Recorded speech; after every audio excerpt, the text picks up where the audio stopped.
ನಿತ್ಯತ್ವದಲ್ಲಿ ವಾಸಿಸುವ ನಮ್ಮ ತಂದೆಯೇ, ಯೇಸು ಕ್ರಿಸ್ತನ ಮಹಿಮೆಯ ಹೆಸರಿನಲ್ಲಿ ನಿಮ್ಮ ಮುಂದೆ ಬರುತ್ತೇವೆ. ಕರ್ತನೇ, ಈ ಹೊಸ ದಿನಕ್ಕಾಗಿ ನಿಮಗೆ ಧನ್ಯವಾದಗಳು. ಕ್ರಿಸ್ತನಲ್ಲಿ ಪ್ರಿಯ ಸಹೋದರ ಸಹೋದರಿಯರೇ, ಕೀರ್ತನೆ 118 ವಾಕ್ಯ 24ರಲ್ಲಿ, ಇದು ಕರ್ತನು ಮಾಡಿದ ದಿನ, ನಾವೆಲ್ಲರೂ ಹರ್ಷಿಸಿ ಸಂತೋಷಿಸೋಣ. Hallelujah, amen. ದೇವರೇ, ನನ್ನಲ್ಲಿ ಶುದ್ಧ ಹೃದಯವನ್ನು ನಿರ್ಮಿಸು, ನನಗೆ ಸ್ಥಿರ ಚಿತ್ತವನ್ನು ಅನುಗ್ರಹಿಸಿ ನನ್ನನ್ನು ನೂತನಪಡಿಸು. ನಿನ್ನ ಸನ್ನಿಧಿಯಿಂದ ನನ್ನನ್ನು ತಳ್ಳಬೇಡ, ನಿನ್ನ ಪರಿಶುದ್ಧಾತ್ಮವನ್ನು ನನ್ನಿಂದ ತೆಗೆಯಬೇಡ. ನಿನ್ನ ರಕ್ಷಣಾನಂದವನ್ನು ನಾನು ತಿರುಗಿ ಅನುಭವಿಸುವಂತೆ ಮಾಡು. ನನ್ನಲ್ಲಿ ಸಿದ್ಧ ಮನಸ್ಸನ್ನು ಹುಟ್ಟಿಸಿ ನನಗೆ ಆಧಾರನಾಗು. ಆಗ ನಿನ್ನ ಮಾರ್ಗವನ್ನು ದ್ರೋಹಿಗಳಿಗೆ ಬೋಧಿಸುವೆನು, ಪಾಪಿಗಳು ನಿನ್ನ ಕಡೆಗೆ ತಿರುಗಿಕೊಳ್ಳುವರು. ಆಮೆನ್. ಹಾಲೆಲೂಯಾ.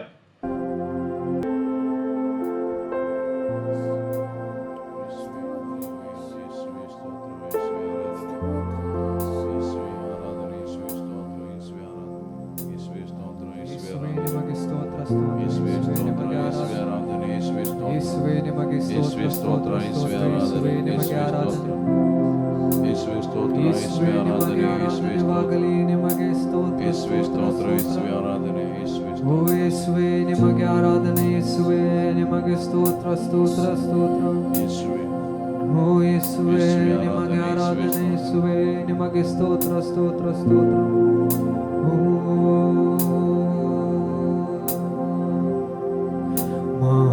ಮಹೋನ್ನತನೇ, ನಿನ್ನಾಶ್ರಯದಿ ನಾವಾಸಿಸುವೆನು.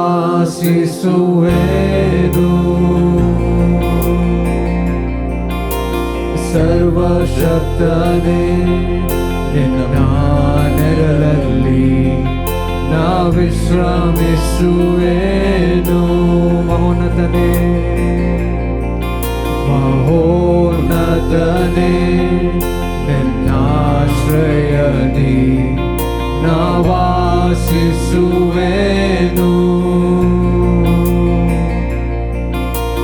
ಸರ್ವಶಕ್ತನೇ, ನಿನ್ನ ನೆರಳಲ್ಲಿ ನಾ ವಿಶ್ರಮಿಸುವೆನು.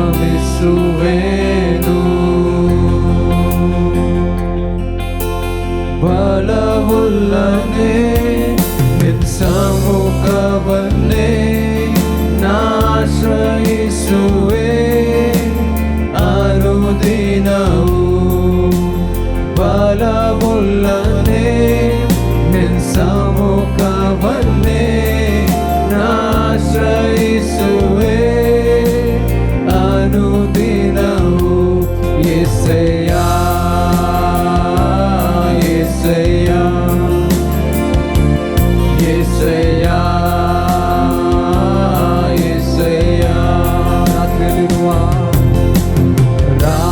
ರಾತ್ರಿಯಲ್ಲಿರುವ ಭಯಕ್ಕೂ, ಹಗಲಲ್ಲಿ ಹಾರುವ ಬಾಣಕ್ಕೂ, ಇರುಳಲ್ಲಿ ಸಂಚರಿಸುವ ವಿಪತ್ತಿಗೂ, ದಿನದಲ್ಲಿ ಬರುವ ವ್ಯಾಧಿಗೂ ನಾ ಭಯಪಡೆನು, ನಾ ಹೆದರೆನು. ಯೆಹೋವ ರಾಫ, ನನ್ನ ಜೊತೆ ನೀನೆ. ನಾ ಭಯಪಡೆನು, ನಾ ಹೆದರೆನು. ಯೆಹೋವ ರಾಫ, ನನ್ನ ಜೊತೆ ನೀನೆ. ಯೆಸಯ್ಯ, ಯೆಸಯ್ಯ, ಯೆಸಯ್ಯ, ಯೆಸಯ್ಯ. ಸಾವಿರ ಜನರು ಸತ್ತು ಬಿದ್ದರು, 10,000 ಜನರು ಸುತ್ತಲಿದ್ದರು. ಅಂಧಕಾರವು ನನ್ನ ಭರಿಸಿದರು, ಮರಣ ಭಯವು ನನ್ನ ಬಾಧಿಸಿದರು.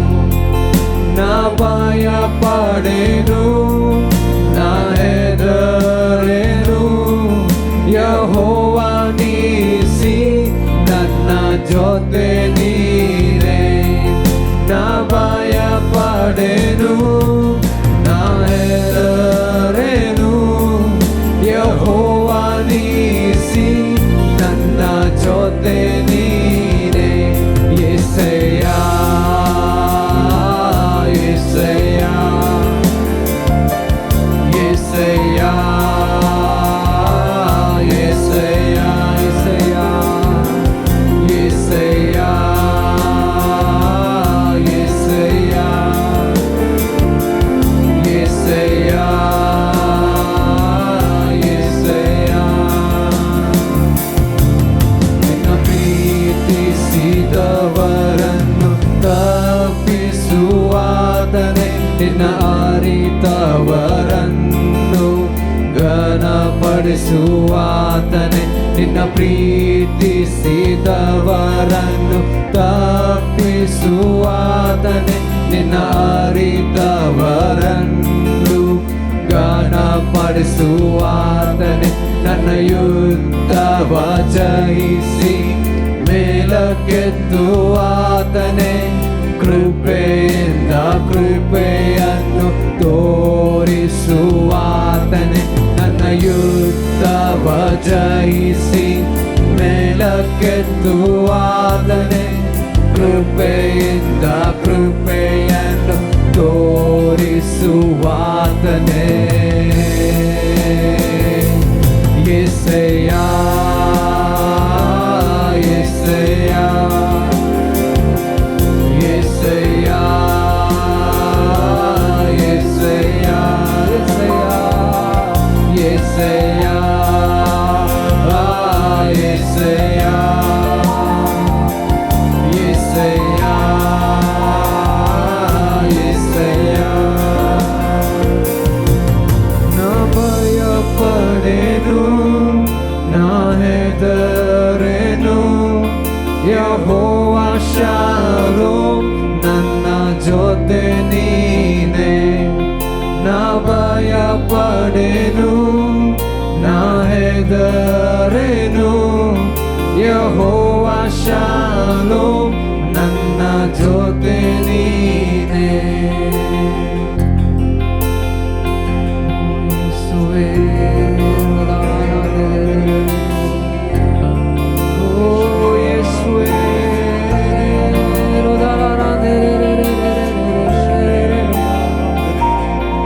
ಓ ಯೇಸುವೇ,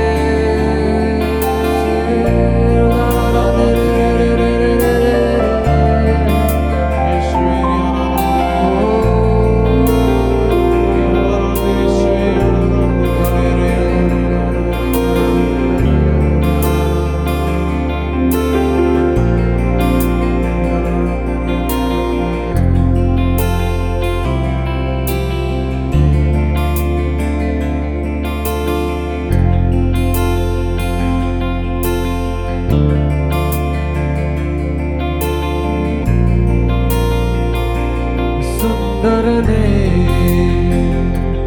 ಅತಿಶಯನೇ, ಮಹೋನ್ನತನೇ, ನನ್ ಪ್ರಿಯನೇ. ಸುಂದರನೇ, ಅತಿಶಯನೇ, ಮಹೋನ್ನತನೇ, ನನ್ ಪ್ರಿಯನೇ.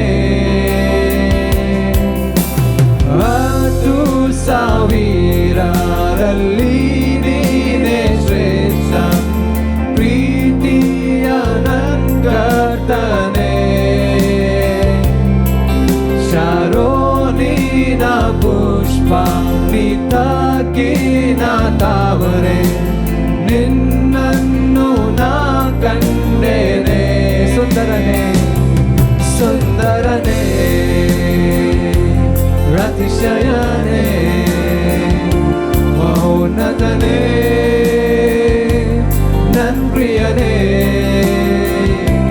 ಸುಂದರನೇ, ಅತಿಶಯನೇ, ಮಹೋನ್ನತನೇ,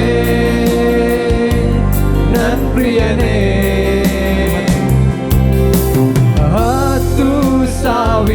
10,000ರಲ್ಲಿ ನೀನೇ ಶ್ರೇಷ್ಠ,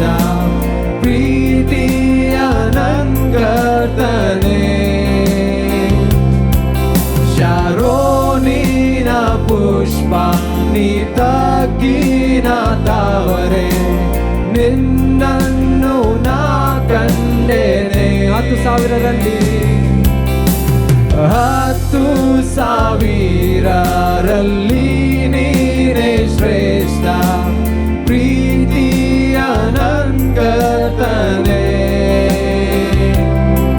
ಶಾರೋನಿನ ಪುಷ್ಪ ನಿತಕಿನ ತಾವರೆ, ನಿನ್ನನ್ನು ನಾ ಕಂಡೇನೆ. ಸುಂದರನೇ ಸುಂದರನೇ ಅತಿಶಯನೇ ಮಹೋನ್ನತನೇ ನನ್ ಪ್ರಿಯನೇ. ಸುಂದರನೇ ಅತಿಶಯನೇ ಮಹೋನ್ನತನೇ ನನ್ ಪ್ರಿಯನೇ. ನಿನ್ನ ನೋಡಲು ನೋಡುತ್ತಾ ಪ್ರೀತಿಸಲು ನಾನು ಬಯಸುವೆ. ನಿನ್ನ ನೋಡಲು ನೋಡುತ್ತಾ ಪ್ರೀತಿಸಲು ನಾನು ಬಯಸುವೆ. ನಿನ್ನ ನೋಡಲು ನಿನ್ನ ನೋಡಲು ನೋಡುತ್ತಾ ಪ್ರೀತಿಸಲು ನಾನು ಬಯಸುವೆ. ನಿನ್ನನ್ನು ನೋಡಲು ನೋಡುತ್ತಾ ಪ್ರೀತಿಸಲು ನಾನು ಬಯಸುವೆ. ಯೇಸುವೆ ನನ್ ಯೇಸುವೆ, ನಿನ್ನ ಹಾಗೆ ಯಾರೂ ಇಲ್ಲ. ಯೇಸುವೆ ನನ್ ಯೇಸುವೆ, ನಿನ್ನ ಹಾಗೆ ಯಾರೂ ಇಲ್ಲ. ಯೇಸುವೆ ನನ್ ಯೇಸುವೆ, ನಿನ್ನ ಹಾಗೆ ಯಾರೂ ಇಲ್ಲ. ಯೇಸುವೆ ನನ್ ಯೇಸುವೆ, ನಿನ್ನ ಹಾಗೆ ಯಾರೂ ಇಲ್ಲ. ಸುಂದರನೇ ಸುಂದರನೇ ಅತಿಶಯನೇ ಮಹೋನ್ನತನೇ ನನ್ ಪ್ರಿಯನೇ. ಸುಂದರನೇ ಅತಿಶಯನೇ ಮಹೋನ್ನತನೇ ನನ್ ಪ್ರಿಯನೇ. ಸುಂದರನೇ ಅತಿಶಯನೇ ಮಹೋನ್ನತನೇ ನನ್ ಪ್ರಿಯನೇ. ಸುಂದರನೇ ಅತಿಶಯನೇ ಮಹೋನ್ನತನೇ ನನ್ ಪ್ರಿಯನೇ. ನಿನ್ನನ್ನು ನೋಡಲು ನೋಡುತ್ತಾ ಪ್ರೀತಿಸಲು ನಾನು ಬಯಸುವೆ. ನಿನ್ನನ್ನು ನೋಡಲು ನೋಡುತ್ತಾ ಪ್ರೀತಿಸಲು ನಾನು ಬಯಸುವೆ. ಯೇಸುವೆ ನನ್ ಯೇಸುವೆ, ನಿನ್ನ ಹಾಗೆ ಯಾರೂ ಇಲ್ಲ. ಯೇಸುವೆ ನನ್ ಯೇಸುವೆ, ನಿನ್ನ ಹಾಗೆ ಯಾರೂ ಇಲ್ಲ. ಯೇಸುವೆ ನನ್ ಯೇಸುವೆ, ನಿನ್ನ ಹಾಗೆ ಯಾರೂ ಇಲ್ಲ. ಯೇಸುವೆ ನನ್ ಯೇಸುವೆ, ನಿನ್ನ ಹಾಗೆ ಯಾರೂ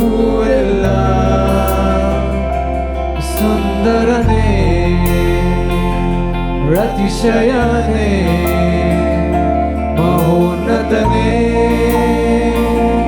ನನ್ ಪ್ರಿಯನೇ ಸುಂದರನೇ ಅತಿಶಯನೇ ಮಹೋನ್ನತನೇ ನನ್ ಪ್ರಿಯನೇ.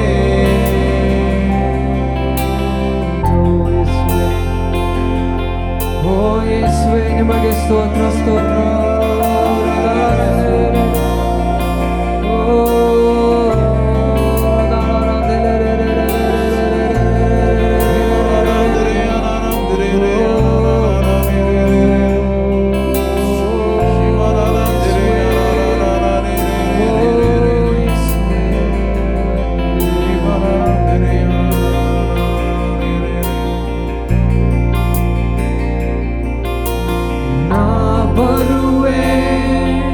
ನಿನ್ನ ಪಾದದ ಬಳಿಗೆ ಯೇಸುವೆ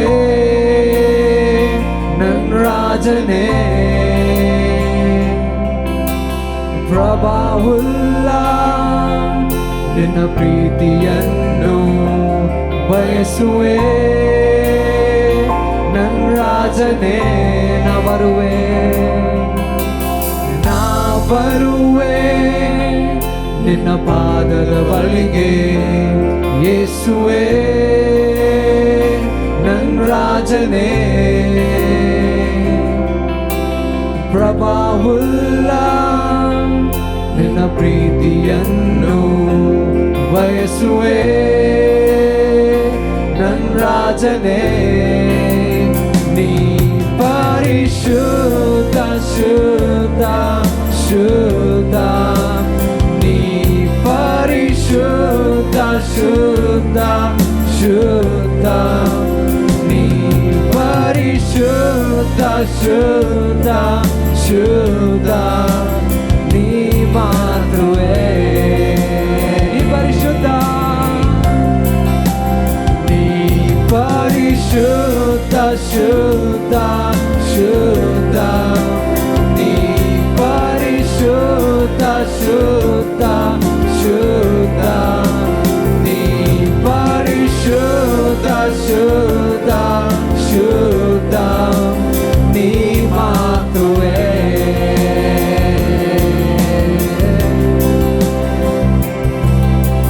ನಾ ಬರುವೆ ನಿನ್ನ ಪಾದದ ಬಳಿಗೆ ಯೇಸುವೆ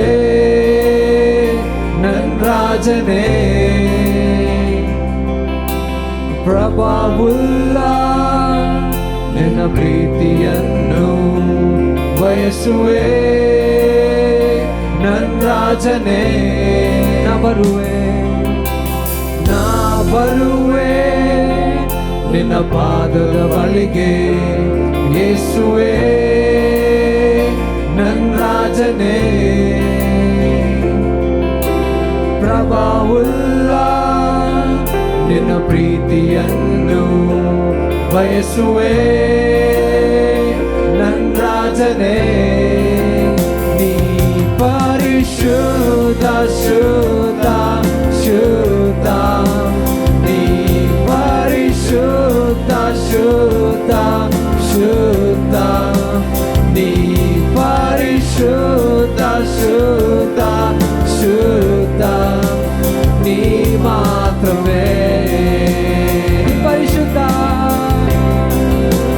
ನೀ ಪರಿಶುದ್ಧ ಶುದ್ಧ ಶುದ್ಧ ನೀ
ಹೋಗೆನು ನಿನ್ನಿಂದಲೇ ಎಲ್ಲವೂ ನಿನಗಾಗಿಯೇ ಎಲ್ಲವೂ ನಿನಗೆ ಮಾತ್ರ ಮಹಿಮೆ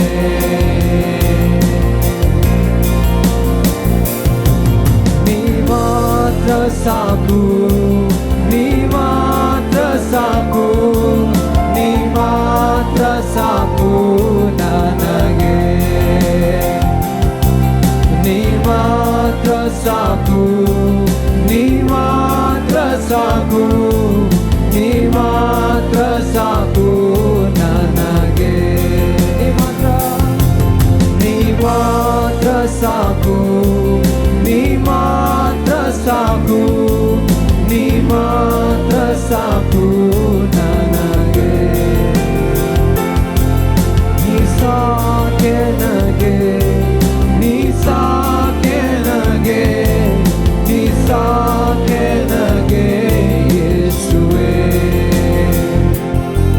ನೀ ಸಾಕೆ ನನಗೆ ನೀ ಸಾಕೆ ನನಗೆ ನೀ ಸಾಕೆ ನನಗೆ ಯೇಸುವೇ ನೀ ಸಾಕೆ ನನಗೆ ನೀ ಸಾಕೆ ನನಗೆ ನೀ ಸಾಕೆ ನನಗೆ ಯೇಸುವೇ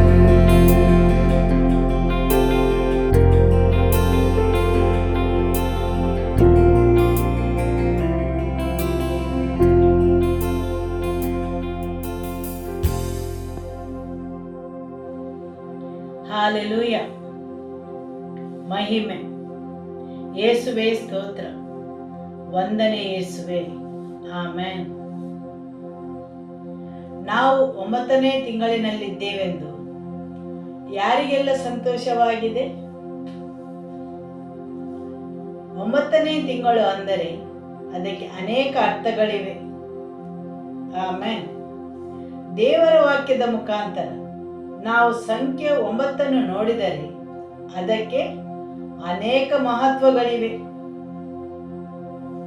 ಯೋಬನ ಪುಸ್ತಕ ಅಧ್ಯಾಯ 12 ವಾಕ್ಯ 7. ಆದರೆ ಮೃಗಗಳನ್ನು ವಿಚಾರಿಸು, ನಿನಗೆ ಉಪದೇಶ ಮಾಡು, ಆಕಾಶದ ಪಕ್ಷಿಗಳನ್ನು ಕೇಳು, ನಿನಗೆ ತಿಳಿಸು, ಭೂಮಿಯನ್ನು ಮಾತಾಡಿಸು, ನಿನಗೆ ಬೋಧಿಸುವುದು, ಸಮುದ್ರದ ಮೀನುಗಳು ನಿನಗೆ ಹೇಳುವು. ಈ ಎಲ್ಲವುಗಳ ಸಾಕ್ಷಿಯಿಂದ ಯೆಹೋವನ ಕೈಯೇ ಸಕಲ ಕಾರ್ಯಗಳನ್ನು ಮಾಡುತ್ತದೆ ಎಂದು ಯಾರಿಗೆ ತಾನೇ ಗೊತ್ತಾಗುವುದಿಲ್ಲ? ಆಮೆನ್. ಹೌದು, ಇಲ್ಲಿ ಕೆಲವೊಂದು ವಿಷಯಗಳ ಬಗ್ಗೆ ಸೃಷ್ಟಿಯು ನಿಮ್ಮಲ್ಲಿ ಮಾತಾಡುತ್ತದೆ. ಹೌದು, ಇಲ್ಲಿ ನಿಮ್ಮ ಸುತ್ತಮುತ್ತಲೂ ನೀವು ನೋಡಿದರೆ ಸೃಷ್ಟಿಯು ಹಾಗೂ ಅದರಲ್ಲಿದ್ದ ವಸ್ತುಗಳು ನಿಮ್ಮಲ್ಲಿ ಮಾತಾಡುತ್ತವೆ. ಅವುಗಳು ನಿಮಗೆ ಕಲಿಸುತ್ತವೆ, ಸರಿಯಲ್ಲವೇ? ಮೃಗಗಳನ್ನು ವಿಚಾರಿಸು, ಆಕಾಶದ ಪಕ್ಷಿಗಳನ್ನು ಕೇಳು, ಭೂಮಿಯನ್ನು ಮಾತಾಡಿಸಿ. ಹೌದು, ಈ ಎಲ್ಲ ಸೃಷ್ಟಿಗಳು ನಿಮಗೆ ಬೋಧಿಸು. ಆಮೆನ್. ಹಾಲೆಲೂಯ. ದೇವರ ವಾಕ್ಯದ ಮುಖಾಂತರ ಸಂಖ್ಯೆ 9 ನೋಡಿದರೆ ಅದು ಮನುಷ್ಯನಿಗೆ ಯಾವ ಅರ್ಥವನ್ನು ನೀಡುತ್ತದೆ? ಸಾಮಾನ್ಯವಾಗಿ ಮನುಷ್ಯನು ಊಹಿಸಬಹುದಾದ ಆ ಸಮಯ ಯಾವುದು? ಒಂದು ಮಗುವು ತಾಯಿಯ ಗರ್ಭದಲ್ಲಿ ಎಷ್ಟು ಸಮಯ ಇರುತ್ತದೆ? 9 ತಿಂಗಳು, ಸರಿಯಲ್ಲವೇ? ಹಾಗೂ ಆ ಮಗುವು ಅಲ್ಲಿ ಇರುವುದನ್ನು ಮುಂದುವರಿಸಲು ಸಾಧ್ಯವಿಲ್ಲ. ಯೆಶಾಯನ ಗ್ರಂಥ ಅಧ್ಯಾಯ 66 ವಾಕ್ಯ 8ರಿಂದ. ಇಂಥ ಸುದ್ದಿಯನ್ನು ಯಾರು ಕೇಳಿದ್ದಾರೆ? ಇಂಥ ಸಂಗತಿಯನ್ನು ಕಂಡವರಾರು? ಒಂದು ದಿನ ರಾಷ್ಟ್ರ ಹುಟ್ಟಿತೆ, ಕ್ಷಣ ಮಾತ್ರದಲ್ಲಿ ಜನಾಂಗವನ್ನು ಹೆರಲಿಕ್ಕಾದೀತೆ. ಹೌದು, ಚೀಯೋನೆಂಬಾಕೆಯು ಬೇನೆ ತಿಂದು ತನಗಾಗಿ ಮಕ್ಕಳನ್ನು ಹಡೆದಿದ್ದಾಳೆ. ನಾನು ಗರ್ಭದ್ವಾರವನ್ನು ತೆರೆದ ಮೇಲೆ ಪ್ರಸವಿಸಬಡದೆ ಹೋದೆನೋ ಎಂದು ಯೆಹೋವನು ಹೇಳುತ್ತಾನೆ. ಪ್ರಸವ ಮಾಡಿಸುವನಾದ ನಾನು ಗರ್ಭವನ್ನು ಮುಚ್ಚೇನೋ ಎಂದು ನಿನ್ನ ದೇವರು ನುಡಿಯುತ್ತಾನೆ. ಹೌದು, ತಾಯಿಯ ಗರ್ಭವು 9 ತಿಂಗಳು ಕಳೆದ ಮೇಲೆ ಆ ಗರ್ಭವು ಮುಚ್ಚಿಕೊಂಡು ಇರಲು ಸಾಧ್ಯವಿಲ್ಲ, ಅದು ತೆರೆಯಲೇಬೇಕು.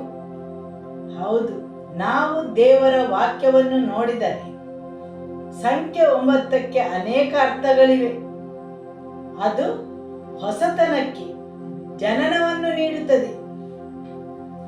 ಹೌದು, ಆ ಸಮಯವು ಹೊಸತನಕ್ಕೆ ಜನ್ಮವನ್ನು ನೀಡುವ ಸಮಯವಾಗಿದೆ. ಇಬ್ರು ಸಂಪ್ರದಾಯದ ಪ್ರಕಾರ ಸಂಖ್ಯೆ 9 ಮುಕ್ತಾಯದ ಸಮಯವಾಗಿದೆ ಅಥವಾ ವಿಷಯಗಳನ್ನು ಅಂತಿಮಗೊಳಿಸುವ ಸಮಯ. ಹೌದು, ದೇವರು ಅನೇಕ ವಿಷಯಗಳನ್ನು ಮುಕ್ತಾಯಕ್ಕೆ ತರುತ್ತಾರೆ. ಸಂಖ್ಯೆ 9 ನಮಗಿಲ್ಲಿ ತಿಳಿಸುತ್ತದೆ ಏನೆಂದರೆ, ದೇವರು ಅನೇಕ ವಿಷಯಗಳನ್ನು ಮುಕ್ತಾಯಕ್ಕೆ ತರುತ್ತಾರೆಂದು. ಮಗು ತಾಯಿಯ ಗರ್ಭದಲ್ಲಿ 9 ತಿಂಗಳು ಮಾತ್ರ ಇರಲು ಸಾಧ್ಯ. ಮಗುವಿಗೆ ತಾಯಿಯ ಗರ್ಭದಲ್ಲಿ ಇರಲು ಅಷ್ಟೇ ಸಮಯವನ್ನು ನೇಮಿಸಿದ್ದಾರೆ. ಹೌದು, ಆ ಬಂಧನದಲ್ಲಿ ಆ ಹೊಕ್ಕುಳ ಬಳ್ಳಿಯ ಜೊತೆ. ಆದರೆ ಆ ಮಗು ಸಮಯ ಬರುವಾಗ ಹೊಸತನಕ್ಕೆ ಅದು ಕಾಲಿಡಬೇಕು. ತಾಯಿಯ ಗರ್ಭದಿಂದ ಹೊರಗೆ ಇರುವ ಪ್ರಪಂಚವನ್ನು ಅದು ಅನುಭವಿಸಬೇಕು. ಆದುದರಿಂದ ಸಂಖ್ಯೆ 9ರ ಸಂಕೇತವು ದೇವರು ಹೊಸತನಕ್ಕೆ ಜನ್ಮ ನೀಡುವ ಸಮಯವಾಗಿದೆ. ಹಲ್ಲೆಲೂಯಾ. ಇದು ಸಂಖ್ಯಾಶಾಸ್ತ್ರವಲ್ಲ, ಆದರೆ ದೇವರ ವಾಕ್ಯದ ಮುಖಾಂತರ ಸಂಖ್ಯೆ 9ರ ಅರ್ಥವನ್ನು ತಿಳಿಸುವುದಾಗಿದೆ, ಮಹತ್ವವನ್ನು ತಿಳಿಸುವುದಾಗಿದೆ. ಮತ್ತು ಇದು ಸಮಯದ ಚಕ್ರವನ್ನು ಅಂತಿಮಗೊಳಿಸುವುದಾಗಿದೆ. ಅಂದರೆ ವಿಷಯಗಳು ಸಮಾಪ್ತಿಗೆ ಬರುವುದು, ಮುಕ್ತಾಯಗೊಳ್ಳುವು. ಯೇಸು 9 ಗಂಟೆಗೆ ಶಿಲುಬೆಯಲ್ಲಿ ಮರಣ ಹೊಂದಿದರು. ಯೇಸು ಶಿಲುಬೆಯಲ್ಲಿ ಮರಣ ಹೊಂದುವ ಮೊದಲು ಹಳೆ ಒಡಂಬಡಿಕೆಯಲ್ಲಿ ದೇವರು ಇಸ್ರಾಯೇಲರಿಗೆ ಆಜ್ಞಾಪಿಸಿದ್ದರು ಆ ಒಂದು ಹಬ್ಬವನ್ನು ಆಚರಿಸಲು. ಆ ಹಬ್ಬಕ್ಕೆ ಅವರು ಕಡ್ಡಾಯವಾಗಿ ಉಪವಾಸ ಮಾಡಬೇಕಿತ್ತು ಮತ್ತು ಹಬ್ಬದ ಸಂಭ್ರಮಾಚರಣೆಯನ್ನು ಮಾಡಬೇಕಿತ್ತು. ಅದು ಪ್ರಾಯಶ್ಚಿತ್ತದ ದಿನ. ಹಾಗೂ ಪ್ರಾಯಶ್ಚಿತ್ತದ ದಿನವು 9ನೇ ದಿನವಾಗಿತ್ತು. ಹೌದು, ಯೇಸು 9ನೇ ಗಂಟೆಗೆ ಮರಣ ಹೊಂದಿದರು. ಸರಿಯಲ್ಲವೇ? ಆಮೆನ್. ಪವಿತ್ರಾತ್ಮರ ವರಗಳು ಎಷ್ಟಿವೆ?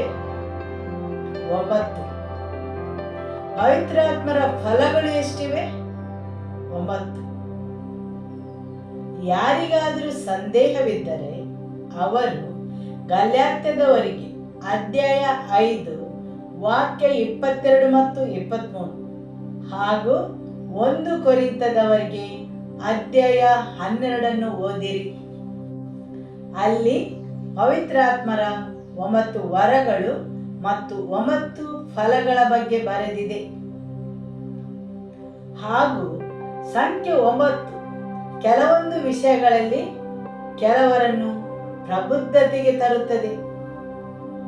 ಪವಿತ್ರಾತ್ಮರ ವರಗಳು ಮತ್ತು ಪವಿತ್ರಾತ್ಮರ ಫಲಗಳು ಒಂದು ಮಗುವಿನಲ್ಲಿ, ಆ ಮಗುವು ಪ್ರಬುದ್ಧತೆಗೆ ಬಂದ ಮೇಲೆ ಅವನಲ್ಲಿ ಕಾರ್ಯವನ್ನು ನಿರ್ವಹಿಸುತ್ತವೆ. ಸರಿಯಲ್ಲವೇ? ಹೌದು, ನೀವು ಮಗುವಾಗಿರುವ ಸಮಯ ಹಾಗೂ ನೀವು ಪ್ರಬುದ್ಧತೆಗೆ ಬರುವ ಸಮಯವಿದೆ. ಆ ಪ್ರಬುದ್ಧತೆಯು ನಿಮ್ಮಲ್ಲಿ ಬರುವಾಗ ಪವಿತ್ರಾತ್ಮರ ವರಗಳು ಮತ್ತು ಫಲಗಳು ನಿಮ್ಮಲ್ಲಿ ಕಾರ್ಯವನ್ನು ಮಾಡುತ್ತವೆ. ಹಾಲೆಲೂಯ. ಹಾಗೂ ಸಂಖ್ಯೆ 9 ನಿಮ್ಮನ್ನು ದೇವರಿಗೋಸ್ಕರ ಪ್ರತ್ಯೇಕಿಸುವ ಸಮಯವನ್ನು ಸೂಚಿಸುತ್ತದೆ. ಅದು ಶುದ್ಧೀಕರಣದ ಸಮಯವಾಗಿದೆ. ಇಬ್ರಿಯರಿಗೆ 9 ಅಂದರೆ ಅವರು ಅವರನ್ನೇ ಶುದ್ಧೀಕರಿಸುವ ಸಮಯವಾಗಿದೆ. ಹಾಗೂ ಸಂಖ್ಯೆ 9 ದೇವರು ಕೆಲವೊಂದು ದುಷ್ಟಶಕ್ತಿಯ ನೊಗಗಳನ್ನು ಉರುಳಿಸುವ ಸಮಯವಾಗಿದೆ. ಅದು ಬಿಡುಗಡೆಯ ಮತ್ತು ಬದಲಾವಣೆಯ ಸಂಕೇತವಾಗಿದೆ. ನಿಮ್ಮ ನೆರೆಯವರನ್ನು ನೋಡಿ ಹೇಳಿ, ಇದು ಬಿಡುಗಡೆಯ ಮತ್ತು ಬದಲಾವಣೆಯ ತಿಂಗಳಾಗಿದೆ. ಆಮೆನ್. ನಿಮ್ಮ ನೆರೆಯವರಲ್ಲಿ ಹೇಳಿ, ಈ ತಿಂಗಳಲ್ಲಿ ದೇವರು ನಿಮ್ಮ ಜೀವನದಲ್ಲಿ ಬದಲಾವಣೆಯನ್ನು ತರುತ್ತಾರೆ. ಆಮೆನ್. ಹೌದು, ನಿಮ್ಮ ಜೀವನದ ಕೆಲವೊಂದು ವಿಷಯಗಳಲ್ಲಿ ಆತನು ನಿಮ್ಮಲ್ಲಿ ಪರಿವರ್ತನೆಯನ್ನು ತರುತ್ತಾನೆ, ನಿಮ್ಮಲ್ಲಿ ಬದಲಾವಣೆಯನ್ನು ತರುತ್ತಾನೆ. ಹಾಲೆಲೂಯ. ಆಮೆನ್.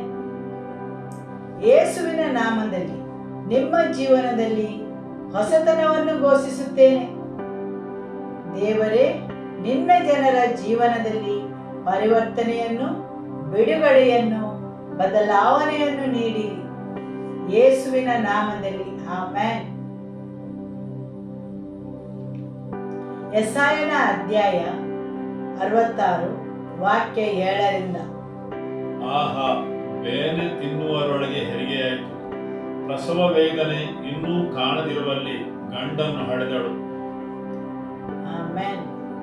ಹೌದು, ಬೇನೆ ತಿನ್ನುವುದರೊಳಗೆ ಹೆರಿಗೆಯಾಯಿತು, ಪ್ರಸವ ವೇದನೆ ಇನ್ನೂ ಕಾಣದೇ ಇರುವಲ್ಲಿ ಗಂಡು ಮಗುವನ್ನು ಹಡೆದಳು. ಮಕ್ಕಳನ್ನು ಹೇರುವ ಹೆಂಗಸರಿಗೆ ಇದರ ಬಗ್ಗೆ ಸರಿಯಾಗಿ ತಿಳಿದಿದೆ. ಇಂತಹ ವಿಷಯವು ಸಾಮಾನ್ಯವಾಗಿ ಸಂಭವಿಸಲು ಸಾಧ್ಯವಿಲ್ಲವೆಂದು. ಬೇರೆ ರೀತಿಯಲ್ಲಿ ಹೇಳುವುದಾದರೆ, ಮಗುವನ್ನು ಹೊತ್ತ ತಾಯಿಗೆ ತಿಳಿದಿದೆ ಮಗುವು ಯಾವ ಸಮಯದಲ್ಲಿ ಹೊರಗೆ ಬರುತ್ತದೆ ಎಂದು. ಬೇನೆ ಬರುತ್ತದೆ ಮತ್ತು ಅದು ಅಧಿಕಗೊಳ್ಳುತ್ತದೆ. ಸಮಯವು ಮುಂದುವರಿಯುವಾಗ ಆಕೆಯು ತಿಳಿಯುತ್ತಾಳೆ ಮಗುವು ಬೇಗನೆ ಹೊರಬರುತ್ತದೆ ಎಂದು. ಆದರೆ ಇಲ್ಲಿ ದೇವರ ವಾಕ್ಯವು ಹೇಳುತ್ತದೆ, ಆಕೆ ಪ್ರಸವ ವೇದನೆಯನ್ನು ಅನುಭವಿಸುವ ಮೊದಲೇ ಹಡೆದಳೆಂದು. ಅಥವಾ ದೇವರು ಏನನ್ನಾದರೂ ಮಾಡಬೇಕೆಂದು ಯೋಚಿಸಿದರೆ ಆ ಕೆಲಸವು ಬೇರೆಯೇ ರೀತಿಯಲ್ಲಿ ಮುಕ್ತಾಯಗೊಳ್ಳುತ್ತದೆ. ಹೌದು, ನಿಮ್ಮ ಯೋಚನೆಗಿಂತ, ನೀವು ಆಲೋಚಿಸಿದಕ್ಕಿಂತ ಆ ಕಾರ್ಯವನ್ನು ದೇವರು ಮೊದಲೇ ಮಾಡಿ ಮುಗಿಸುತ್ತಾರೆ. ಆಮೆನ್. ಹೌದು, ತಾಯಿಗೆ ಮಗು ಜನಿಸುವ ಮೊದಲು ಆ ಪ್ರಸವ ವೇದನೆಯನ್ನು ಅನುಭವಿಸುವಾಗ ಆಕೆ ಹೇಳುತ್ತಾಳೆ, ಈಗ ಸಮಯವಾಗಿದೆ ಎಂದು. ಆದರೆ ಇಲ್ಲಿ ದೇವರ ವಾಕ್ಯವು ಹೇಳುತ್ತದೆ, ಆಕೆಯು ಪ್ರಸವ ವೇದನೆಯನ್ನು ಅನುಭವಿಸುವುದಕ್ಕಿಂತ ಮೊದಲೇ, ಅಂದರೆ ಅಲ್ಲಿಯವರೆಗೆ ಆ ಮಗುವಿನ ಗರ್ಭವನ್ನು ಹೊತ್ತು ಆ ಗರ್ಭದ ಎಲ್ಲಾ ನೋವನ್ನು ಅನುಭವಿಸಿದ ಆಕೆಗೆ ಯಾವಾಗ ಮಗುವನ್ನು ಹೆರುತ್ತಾಳೆಂದು ತಿಳಿಯದಾಗಿದೆ. ಅನೇಕ ವಿಷಯಗಳನ್ನು ನೀವು ಭಾರದಿಂದ ಹೊತ್ತಿರಬಹುದು. ಅನೇಕ ವರ್ಷಗಳ ಕಾಲ ನೀವು ಅದರ ಬಿಡುಗಡೆಗೆ ಪ್ರಾರ್ಥನೆಯನ್ನು ಮಾಡಿರಬಹುದು. ಆದರೆ ದೇವರ ವಾಕ್ಯ ಹೇಳುತ್ತದೆ, ನೀವು ಗ್ರಹಿಸುವ ಮೊದಲೇ ದೇವರು ಆ ಕೆಲಸವನ್ನು ಮಾಡಿಬಿಡುತ್ತಾರೆ. ಆಮೆನ್. ನೀವು ಪವಿತ್ರಾತ್ಮನನ್ನು ಆಲಿಸಿದರೆ, ಆತನ ಉಪಸ್ಥಿತಿಗೆ ನೀವು ಸಂವೇದನಶೀಲರಾಗಿದ್ದರೆ, ನೀವು ವರ್ಷಗಳಿಂದ ಅನುಭವಿಸಿದ ನೋವಿನಿಂದಾಗಿ ಅಕಸ್ಮಾತ್ತಾಗಿ ಅದು ಹೊಸತನವನ್ನು ತರುವುದನ್ನು ನೀವು ನೋಡುತ್ತೀರಿ. ಹಾಲೆಲೂಯ. ಹೌದು, ಆಕೆಯು ಪ್ರಸವ ವೇದನೆಯನ್ನು ಅನುಭವಿಸುವ ಮೊದಲೇ ಆಕೆಯು ಹಡೆದಳು. ನಿಮ್ಮ ನೆರೆಯವರಲ್ಲಿ ಹೇಳಿ, ನೀವು ಪ್ರಸವ ವೇದನೆಯನ್ನು ಅನುಭವಿಸುವ ಮೊದಲೇ ಹೊಸತನವನ್ನು ದೇವರ ರಾಜ್ಯದಲ್ಲಿ ತರುವಿರಿ. ಹಾಲೆಲೂಯ. ಹೌದು, ಪ್ರಸವ ವೇದನೆಯನ್ನು ಅನುಭವಿಸುವ ಮೊದಲೇ ದೇವರ ರಾಜ್ಯದಲ್ಲಿ ಹೊಸತನಕ್ಕೆ ಜನ್ಮವನ್ನು ನೀಡುತ್ತೀರಿ. ಆಮೆನ್. ಹಾಲೆಲೂಯ. ಇಂಥ ಸುದ್ದಿಯನ್ನು ಯಾರು ಕೇಳಿದ್ದಾರೆ? ಇಂಥ ಸಂಗತಿಯನ್ನು ಕಂಡವರಾರು? ಹೌದು, ಇಂತಹ ಸುದ್ದಿಯನ್ನು ಯಾರು ಕೇಳಿದ್ದಾರೆ? ಇಂತಹ ಸಂಗತಿಯನ್ನು ಯಾರು ಕಂಡಿದ್ದಾರೆ? ಅನೇಕ ಸಲ ನಾವು ದೇವರ ವಾಕ್ಯದಲ್ಲಿ ಹುಡುಕುತ್ತೇವೆ, ಇದಕ್ಕೆ ಪ್ರಾಶಸ್ತ್ಯವನ್ನು ನೀಡಿದ್ದಾರೆಯೇ ಎಂದು. ಆದರೆ ದೇವರ ವಾಕ್ಯವು ಹೇಳುತ್ತದೆ, ನೀವು ಕಿವಿಯಲ್ಲಿ ಕೇಳದನ್ನು, ಕಣ್ಣಲ್ಲಿ ಕಂಡದನ್ನು ದೇವರು ಹೊರಗೆ ತರುತ್ತಾರೆಂದು. ಸರಿಯಲ್ಲವೇ? ಹೌದು, ಪವಿತ್ರಾತ್ಮನು ತನ್ನ ಮೊದಲಗಿತ್ತಿಯ ಬಗ್ಗೆ ಚಿಂತನಾಶೀಲರಾಗಿದ್ದಾರೆ ಮತ್ತು ಆತನು ನೀವು ಕೇಳಿರದ ಕಂಡರಿಯದ ವಿಷಯಗಳಿಗೆ ಜನ್ಮವನ್ನು ನೀಡುತ್ತಾರೆ. ಆಮೆನ್. ಸರಿಯಲ್ಲವೇ? ಹೌದು. ಇಂಥ ಸುದ್ದಿಯನ್ನು ಯಾರು ಕೇಳಿದ್ದಾರೆ? ಇಂಥ ಸಂಗತಿಯನ್ನು ಕಂಡವರಾರು? ಒಂದು ದಿನದಲ್ಲೇ ರಾಷ್ಟ್ರ ಹುಟ್ಟೀತೆ, ಕ್ಷಣ ಮಾತ್ರದಲ್ಲಿ ಜನಾಂಗವನ್ನು ಹೆರಲಿಕ್ಕಾದೀತೆ. ಹೌದು, ಚಿಯೋನೆಂಬಾಕೆಯು ಬೇನೆ ತಿಂದು ತನಗಾಗಿ ಮಕ್ಕಳನ್ನು ಹಡೆದಿದ್ದಾಳೆ. ಆಮೆನ್. ಹೌದು, ಇಲ್ಲಿ ಹೇಳುವುದು ಇಸ್ರೇಲ್ ರಾಷ್ಟ್ರದ ಹುಟ್ಟಿನ ಬಗ್ಗೆ. ಯೆಶಾಯನ ಗ್ರಂಥದಲ್ಲಿ ಹೇಳಿದೆ, ಇಸ್ರೇಲ್ನ ರಾಷ್ಟ್ರವು ಹುಟ್ಟುವ ಬಗ್ಗೆ. ಮನುಷ್ಯನ ಇತಿಹಾಸದಲ್ಲಿ ಎಲ್ಲಿಯಾದರೂ ಒಂದು ರಾಷ್ಟ್ರವು ಒಂದೇ ದಿನದಲ್ಲಿ ಜನ್ಮ ತಾಳಿದ್ದು ಇದೆಯೇ? ಇತಿಹಾಸವನ್ನು ಅಭ್ಯಾಸ ಮಾಡಿರಿ, ಆದರೆ ಅದು ಎಲ್ಲೂ ಇಲ್ಲ. ನೀವು ಎಲ್ಲಿಯಾದರೂ ನೋಡಿದ್ದೀರಾ? ನಾಗರಿಕತೆಯು ಆರಂಭವಾಗಿ ಅದು ಕೊನೆಗೊಂಡು ನಂತರ ಒಂದೇ ದಿನದಲ್ಲಿ ಪುನರಾರಂಭವಾಗುವುದು. ಆದರೆ ಯೆಶಾಯ ಪ್ರವಾದನೆ ಮಾಡಿದ್ದಾರೆ, ಒಂದು ದಿನದಲ್ಲಿ ರಾಷ್ಟ್ರ ಹುಟ್ಟುವುದೆಂದು. ಒಂದೇ ದಿನದಲ್ಲಿ. ಹೌದು, ಅದು ಒಂದೇ ದಿನದಲ್ಲಿ ಅಕಸ್ಮಾತ್ತಾಗಿ ಅಸ್ತಿತ್ವಕ್ಕೆ ಬಂತು. ಇಸ್ರೇಲ್ ಜನರು ಪ್ರಪಂಚದ ಎಲ್ಲಾ ಕಡೆ ಚದುರಿ ಹೋಗಿದ್ದರು. ಆದರೆ 1947ರಲ್ಲಿ ಎಲ್ಲರೂ ಒಂದು ರಾಷ್ಟ್ರವಾಗಿ ಇಸ್ರೇಲಿಗೆ ಹಿಂತಿರುಗಿ ಬಂದು ಸೇರಿಕೊಳ್ಳುತ್ತಾರೆ ಮತ್ತು ಬೈಬಲಿನ ಘೋಷಣೆ ಜಾರಿಗೊಳ್ಳುತ್ತದೆ. ರಾಷ್ಟ್ರವಲ್ಲದ ಜನರು ಅಕಸ್ಮಾತ್ತಾಗಿ ಒಂದು ಸೇರಿ ಒಂದು ರಾಷ್ಟ್ರವಾಗುತ್ತಾರೆಂದು. ಅಲ್ಲಿಯವರೆಗೆ ಇದನ್ನು ಯಾರೂ ಕೇಳಿರಲಿಲ್ಲ. ಅಲ್ಲಿಯವರೆಗೆ ಪ್ರತಿಯೊಬ್ಬ ಬೋಧಕರು ಇಸ್ರೇಲ್ ಎಂಬ ರಾಷ್ಟ್ರವು ಉದ್ಭವಿಸುವುದು ಅಥವಾ ಇಸ್ರೇಲ್ ಎಂಬ ಸ್ಥಳ ಇದೆ ಎಂದು ಅವರು ಭಾವಿಸಿರಲಿಲ್ಲ. ಹಾಗೂ ಅವರು ಬೋಧಿಸುತ್ತಿದ್ದರು, ನಾವು ವಿಶ್ವಾಸಿಗಳು ಹೊಸ ಇಸ್ರಾಯೇಲರೆಂದು. ಅಥವಾ ಅವರು ಬೇರೊಂದು ಅರ್ಥದಲ್ಲಿ ಹೇಳುವುದೇನೆಂದರೆ, ಅಂತಹ ವಿಷಯವು ಜರುಗಲು ಸಾಧ್ಯವಿಲ್ಲ ಎಂದಿಗೂ. ಹಾಗೆ ಅಂತಹ ಒಂದು ರಾಷ್ಟ್ರವು ಉದ್ಭವಿಸಲು ಅಥವಾ ಅಸ್ತಿತ್ವಕ್ಕೆ ಬರಲು ಸಾಧ್ಯವಿಲ್ಲವೆಂದು ಅವರು ಭಾವಿಸಿದ್ದರು. ಹೌದು, ಚದುರಿ ಹೋದ ಜನರು ಪುನಃ ಒಟ್ಟುಗೂಡಿ ಒಂದು ರಾಷ್ಟ್ರವನ್ನು ಕಟ್ಟಬಹುದೆಂದು ಪ್ರವಾದಿಗಳು ಪ್ರವಾದಿಸಿದ್ದಾರೆ. ಚದುರಿ ಹೋದ ಜನರನ್ನು ನಾನು ಒಟ್ಟುಗೂಡಿಸಿ ಹಿಂತಿರುಗಿ ತರುವೆನೆಂದು. ಆದರೆ ಯೆಶಾಯ ಪ್ರವಾದಿಯು ಹೇಳಿದ್ದಾನೆ, ಒಂದು ದಿನದಲ್ಲಿ ರಾಷ್ಟ್ರವು ಹುಟ್ಟುವುದೆಂದು. ಹೌದು, ನಮ್ಮ ದೇವರು ವಿಷಯಗಳು, ಘಟನೆಗಳು ಜರುಗುವ ಮೊದಲೇ ಅವರು ಘೋಷಿಸುತ್ತಾರೆ. ಹಾಗೂ ಘೋಷಿಸುತ್ತಾರೆ ಮಾತ್ರವಲ್ಲ, ಅದನ್ನು ಜರುಗುವಂತೆ ಮಾಡುತ್ತಾರೆ. ಆಮೆನ್. ಹಾಲೆಲೂಯ. ಆತನು ನನ್ನ ಮತ್ತು ನಿಮ್ಮ ಜೀವನದಲ್ಲಿ ಏನು ಮಾಡಬಹುದು ಎಂಬುದರ ಇದು ನೆರಳಾಗಿದೆ. ಹೌದು, ದೇವರಿಗೆ ವಿರುದ್ಧವಾಗಿ ಅವಿಧೇಯರಾಗಿ ಹೋದ ಆ ಜನಾಂಗವನ್ನು ಆತನು ಪುನಃ ಒಟ್ಟುಗೂಡಿಸಿ ಹಿಂತಿರುಗಿ ತಂದಿದ್ದಾನೆ.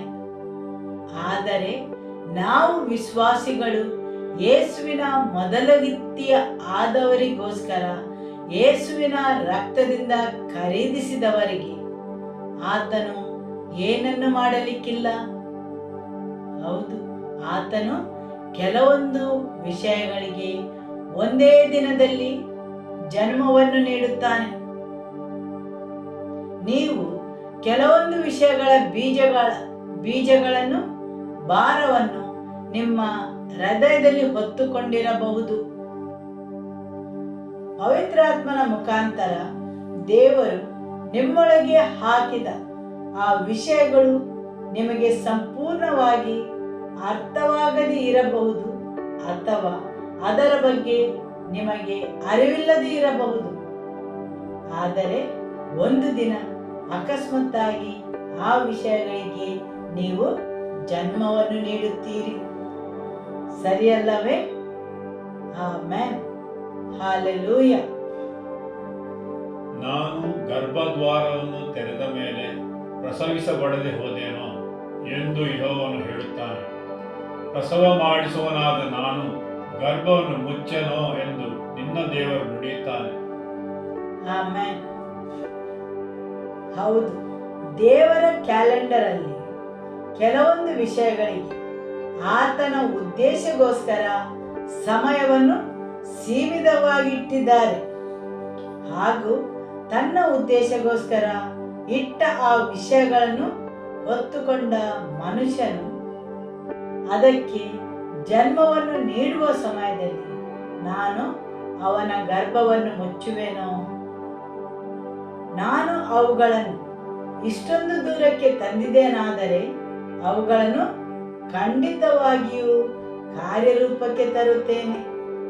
ಹೌದು, ನೀವು ಅನೇಕ ಭಾರಗಳನ್ನು ಹೊತ್ತಿಕೊಂಡಿರಬಹುದು, ನಿಮ್ಮ ಆತ್ಮದಲ್ಲಿ ಅನೇಕ ಭಾರಗಳಿರಬಹುದು ಮತ್ತು ನೀವು ಭಾವಿಸಬಹುದು ಈ ಎಲ್ಲ ವಿಷಯಗಳು ಎಂದಿಗಾದರೂ ಕಾರ್ಯರೂಪಕ್ಕೆ ಬರಬಹುದೇ ಎಂದು. ನೀವು ಆಶ್ಚರ್ಯಚಕಿತರಾಗಿ ಭಾವಿಸಬಹುದು. ಆದರೆ ದೇವರ ವಾಕ್ಯವು ಹೇಳುತ್ತದೆ, ಅಕಸ್ಮಾತ್ತಾಗಿ ಅವುಗಳು ಜಾರಿಗೆ ಬರುವುವು. ಹೌದು, ಆಕೆಯು ಪ್ರಸವ ವೇದನೆಯನ್ನು ಅನುಭವಿಸುವ ಮೊದಲೇ ಆಕೆಯು ಹಡೆದಳು. ಆಮೆನ್. ಹಾಲೆಲೂಯ. ಹಗ್ಗಾಯನ ಪುಸ್ತಕ ಅಧ್ಯಾಯ 2 ವಾಕ್ಯ 10. ದಾರ್ಯಾವೆಷನ ಆಳಿಕೆಯ 2ನೇ ವರ್ಷದ 9ನೇ ತಿಂಗಳಿನ 24ನೇ ದಿನದಲ್ಲಿ ಯೆಹೋವನು ಪ್ರವಾದಿಯಾದ ಹಗ್ಗಾಯನ ಮೂಲಕ ಈ ವಾಕ್ಯವನ್ನು ದಯಪಾಲಿಸಿದನು. ಸೇನಾಧೀಶ್ವರ ಯೆಹೋವನು ಇಂತೆನ್ನುತ್ತಾನೆ, ನೀನು ಯಾಜಕರ ಹತ್ತಿರ ಹೋಗಿ ಒಬ್ಬನು ತನ್ನ ವಸ್ತ್ರದ ಸೆರಗಿನಲ್ಲಿ ಮೀಸಲಿನ ಮಾಂಸವನ್ನು ಇಟ್ಟುಕೊಂಡು ಬರುತ್ತಿರುವಾಗ ಆ ಸೆರಗು ರೊಟ್ಟಿಯನ್ನು ಇಲ್ಲವೇ ಗುಗ್ಗರಿಯನ್ನು ಅಥವಾ ದ್ರಾಕ್ಷಾರಸವನ್ನು ಇಲ್ಲವೇ ಎಣ್ಣೆಯನ್ನು ಅಥವಾ ಯಾವ ಆಹಾರ ಪದಾರ್ಥವನ್ನಾಗಲಿ ಸೋಕಿದರೆ ಅವು ಪರಿಶುದ್ಧವಾಗುವೋ ಎಂದು ಧರ್ಮವಿದ್ಯೆಯನ್ನು ವಿಚಾರಿಸು. ಪ್ರವಾದಿಯು ಹಾಗೆ ವಿಚಾರಿಸಲು ಯಾಜಕರು ಇಲ್ಲವೆಂದು ಉತ್ತರ ಕೊಟ್ಟರು. ಆಮೇಲೆ ಹಗ್ಗಾಯನು ಹೆಣವನ್ನು ಮುಟ್ಟಿ ಅಶುದ್ಧನಾದವನು ಇವುಗಳಲ್ಲಿ ಯಾವುದನ್ನಾದರೂ ಸೋಕಿದರೆ ಅದು ಅಶುದ್ಧವಾಗುವುದು ಎಂದು ಕೇಳಿದಕ್ಕೆ ಯಾಜಕರು ಅಶುದ್ಧವೇ ಆಗುವುದೆಂದು ಉತ್ತರ ಕೊಟ್ಟರು.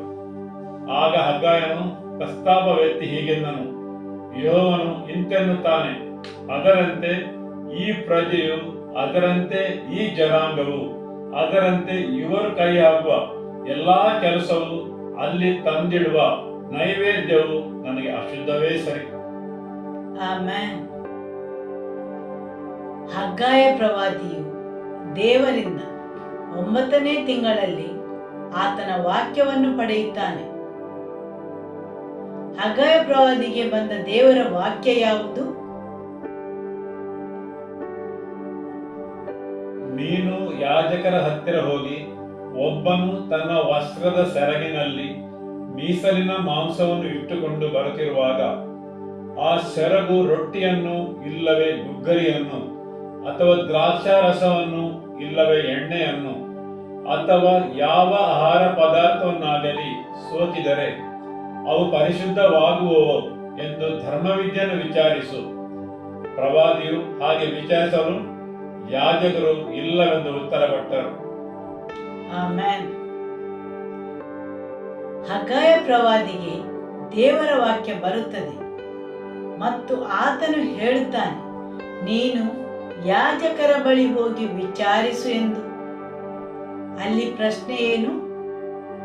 ಒಬ್ಬನು ತನ್ನ ವಸ್ತ್ರದ ಸೆರಗಿನಲ್ಲಿ ಮೀಸಲಿನ ಮಾಂಸವನ್ನು ಇಟ್ಟುಕೊಂಡು ಬರುತ್ತಿರುವಾಗ ಆ ಸೆರಗು ರೊಟ್ಟಿಯನ್ನು ಇಲ್ಲವೇ ಗುಗ್ಗರಿಯನ್ನು ಅಥವಾ ದ್ರಾಕ್ಷಾರಸವನ್ನು ಇಲ್ಲವೇ ಎಣ್ಣೆಯನ್ನು ಅಥವಾ ಯಾವ ಆಹಾರ ಪದಾರ್ಥವನ್ನಾಗಿ ಸೋಕಿದರೆ ಅವು ಪರಿಶುದ್ಧವಾಗುವವೋ ಎಂದು ವಿಚಾರಿಸು. ಯಾಜಕರು ಇಲ್ಲವೆಂದು ಉತ್ತರ ಕೊಟ್ಟರು. ಆಮೆನ್. ವಾಕ್ಯವನ್ನು ಮುಂದುವರಿಸುವ. ಆಮೇಲೆ ಹಗ್ಗಾಯನು ಹೆಣವನ್ನು ಮುಟ್ಟಿ ಅಶುದ್ಧನಾದವನು ಇವುಗಳಲ್ಲಿ ಯಾವುದನ್ನಾದರೂ ಸೋಕಿದರೆ ಅದು ಅಶುದ್ಧವಾಗುವುದೋ ಎಂದು ಕೇಳಿದಕ್ಕೆ ಯಾಜಕರು ಅಶುದ್ಧವೇ ಆಗುವುದೆಂದು ಉತ್ತರ ಕೊಟ್ಟರು. ಹೌದು, ಇಲ್ಲಿ ಪ್ರವಾದಿಗೆ ಬೇರೊಂದು ಪ್ರಶ್ನೆಯನ್ನು ವಿಚಾರಿಸಲು ಹೇಳುತ್ತಾನೆ. ಅದೇ ರೊಟ್ಟಿ ಮತ್ತು ಮಾಂಸ ದೇವರಿಗೆ ಸಮರ್ಪಿಸಿದನ್ನು ಆ ಪವಿತ್ರ ರೊಟ್ಟಿಯನ್ನು ಮುಟ್ಟಿದರೆ ಯಾವುದು ಪವಿತ್ರ ಆಗುವುದಿಲ್ಲ. ಆದರೆ ಅದೇ ವಸ್ತುಗಳನ್ನು ಅಶುದ್ಧನಾದವನು ಅವುಗಳನ್ನು ಮುಟ್ಟಿದರೆ ಅವುಗಳು ಅಶುದ್ಧವಾಗುತ್ತವೆ. ಸರಿಯಲ್ಲವೇ? ದೇವರಿಗೆ ಸಮರ್ಪಿಸಿದ ಶುದ್ಧವಾದ ರೊಟ್ಟಿಯು ಬೇರೆ ಯಾವುದಕ್ಕಾದರೂ ಮಾಂಸ, ರೊಟ್ಟಿ ಅವುಗಳನ್ನು ಮುಟ್ಟಿದರೆ ಅವುಗಳು ಶುದ್ಧವಾಗುವುದಿಲ್ಲ. ಆದರೆ ಅಶುದ್ಧನಾದ ಮನುಷ್ಯನು ಬಂದು ಆ ಎಲ್ಲ ವಸ್ತುಗಳನ್ನು ಮುಟ್ಟಿದರೆ ಅವುಗಳು ಅಶುದ್ಧವಾಗುತ್ತವೆ. ದೇವರ ವಾಕ್ಯವು ಹೇಳುತ್ತದೆ, ಅದರಂತೆ ಈ ಪ್ರಜೆಯು, ಅದರಂತೆ ಈ ಜನಾಂಗವು. ಇಲ್ಲಿ ಪ್ರವಾದಿಯು ಇಸ್ರೇಲ್ ಜನರಲ್ಲಿ ಮಾತನಾಡುತ್ತಾನೆ ಮತ್ತು ಅವರಿಗೆ ಹೇಳುತ್ತಾನೆ, ನೀವು ಪ್ರತಿಯೊಬ್ಬರು ಒಂದು ಜನಾಂಗವಾಗಿ ನನ್ನ ಎದುರಲ್ಲಿ ಅಪವಿತ್ರರು, ಅಶುದ್ಧರೂ ಆಗಿದ್ದೀರಿ. ಯಾಕೆಂದರೆ ನೀವು ಪ್ರತ್ಯೇಕವಾಗಿರುವುದೇನೆಂದು ಅರ್ಥ ಮಾಡಿಕೊಳ್ಳಲಿಲ್ಲ. ಪವಿತ್ರತೆ ಎಂದರೆ ಏನೆಂದು ನಿಮಗೆ ತಿಳಿದಿಲ್ಲ. ಶುದ್ಧವಾಗಿರುವುದೇನೆಂದರೆ ನಿಮಗೆ ತಿಳಿದಿಲ್ಲ.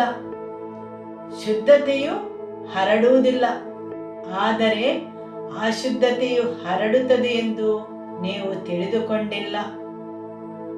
ಆಮೆನ್.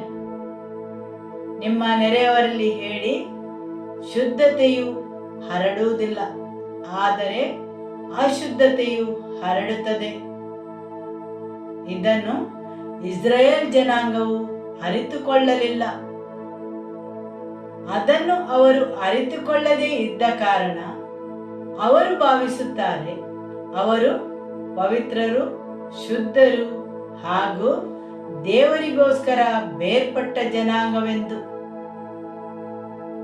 ಆದರೆ ದೇವರು ಅವರಿಗೆ ಹೇಳುತ್ತಾರೆ, ನನ್ನ ಎದುರಿಗೆ ನೀವು ಅಶುದ್ಧರು, ಒಂದು ಜನಾಂಗವಾಗಿ ನೀವು ಅಶುದ್ಧರು ನನ್ನ ಎದುರಿಗೆ. ನಾನು ನಿಮ್ಮನ್ನು ಕರೆದರೂ ಸಹ, ನನಗಾಗಿ ನಿಮ್ಮನ್ನು ಪ್ರತ್ಯೇಕವಾಗಿ ಇಟ್ಟರೂ ಸಹ, ನಾನು ನನ್ನ ಆಜ್ಞೆಗಳನ್ನು ನಿಮಗೆ ಕೊಟ್ಟರೂ ಸಹ, ನನ್ನ ಪ್ರವಾದಿಗಳನ್ನು ನಿಮ್ಮ ಬಳಿಗೆ ಕಳಿಸಿದರೂ ಸಹ, ನನ್ನೆದುರಿಗೆ ನೀವು ಒಬ್ಬೊಬ್ಬರಾಗಿ ಹಾಗೂ ಒಂದು ಜನಾಂಗವಾಗಿ ಅಶುದ್ಧರಾಗಿದ್ದೀರಿ. ಯಾಕೆಂದರೆ ಶುದ್ಧತೆ ಏನೆಂದು ಹಾಗೂ ಅಶುದ್ಧತೆ ಏನೆಂದು ನೀವು ಅರ್ಥ ಮಾಡಿಕೊಳ್ಳಲಿಲ್ಲ, ಹಾಗೂ ಶುದ್ಧತೆಯು ಹರಡುವುದಿಲ್ಲ ಮತ್ತು ಅಶುದ್ಧತೆಯು ಹರಡುತ್ತದೆ ಎಂದು ಅವರು ತಿಳಿದುಕೊಳ್ಳಲಿಲ್ಲ. ಹೌದು, ಒಬ್ಬ ಅಶುದ್ಧ ಮನುಷ್ಯನು ನಿಮ್ಮ ಬಳಿಗೆ ಬಂದರೆ ಅವನು ತನ್ನ ಆ ಅಶುದ್ಧತೆಯನ್ನು ನಿಮಗೆ ಹರಡುತ್ತಾನೆ. ಅವನ ಅಪವಿತ್ರತೆಯನ್ನು, ಎಂದರೆ ನನ್ನ ಜನರು ಪ್ರತ್ಯೇಕವಾಗಿರುವುದೇನೆಂದು ಅರ್ಥ ಮಾಡಿಕೊಳ್ಳಲಿಲ್ಲ. ಆದುದರಿಂದ ಅವರು ಅನ್ಯ ಜನಾಂಗದವರಂತೆ ಆದರು, ಹಾಗೂ ನನ್ನ ಎದುರಲ್ಲಿ ಅವರು ಅಶುದ್ಧರಾದರು, ಅಪವಿತ್ರರಾದರು. ಆದರೆ ದೇವರ ವಾಕ್ಯವು ಬರುವ ತನಕ ಅವರು ಭಾವಿಸಿದರು ಅವರು ದೇವರಿಗಾಗಿ ಮೀಸಲಿಟ್ಟ ಜನಾಂಗವೆಂದು. ಸರಿಯಲ್ಲವೇ? Amen, hallelujah. ಬೇರ್ಪಡುವಿಕೆ ಏನೆಂದು ಅವರು ಅರಿತುಕೊಳ್ಳಲಿಲ್ಲ. ಆದುದರಿಂದ 9ನೇ ತಿಂಗಳಲ್ಲಿ ದೇವರು ಒಂದು ಪ್ರತ್ಯೇಕಿಸುವಿಕೆಯನ್ನು ತರುತ್ತಾರೆ. ನೀವು ಲೋಕದ ಜನರೊಂದಿಗೆ ಜೀವಿಸುತ್ತಾ ನೀವು ದೇವರಿಗಾಗಿ ಮೀಸಲಿಟ್ಟ ಜನಾಂಗವೆಂದು ಭಾವಿಸುವಂತಿಲ್ಲ, ಹಾಗೂ ದೇವರ ವಾಕ್ಯವನ್ನು ಆಲಿಸುವಂತಿಲ್ಲ, ಪವಿತ್ರಾತ್ಮರ ಸ್ವರಕ್ಕೆ ಅನುಗುಣವಾಗಿ ನಡೆಯಲು ಸಾಧ್ಯವಿಲ್ಲ. ಹೌದು, ನೀವು ಈ ಲೋಕದ ಜನರೊಂದಿಗೆ ಜೀವಿಸುತ್ತಾ ದೇವರು ನಿಮ್ಮನ್ನು ಸಂಪರ್ಕಿಸುತ್ತಾರೆ ಎಂದು ಭಾವಿಸಲು ಸಾಧ್ಯವಿಲ್ಲ. ದೇವರ ವಾಕ್ಯವು ಹೇಳುತ್ತದೆ, ನೀವು ಬೇರ್ಪಡಬೇಕು. ಆಮೆನ್. ನಿಮ್ಮ ನೆರೆಯವರಲ್ಲಿ ಹೇಳಿ, ಬೇರ್ಪಡಬೇಕು. ಆಮೆನ್. ಹೌದು, ಆತನ ಸಾಮ್ರಾಜ್ಯಕ್ಕೋಸ್ಕರ ಬೇರ್ಪಟ್ಟವರು, ಆತನ ಮಹಿಮೆಗೋಸ್ಕರ ಬೇರ್ಪಟ್ಟವರು, ಆತನ ಉದ್ದೇಶಕ್ಕಾಗಿ ಬೇರ್ಪಟ್ಟವರು. ಹಾಲೆಲೂಯ. ನಿಮ್ಮ ನೆರೆಯವರಲ್ಲಿ ಹೇಳಿ, ಬೇರ್ಪಟ್ಟವರು. ಆಮೆನ್. ಹೌದು, ಆತನ ಕಾರ್ಯಸೂಚಿಗಾಗಿ ಬೇರ್ಪಟ್ಟವರು.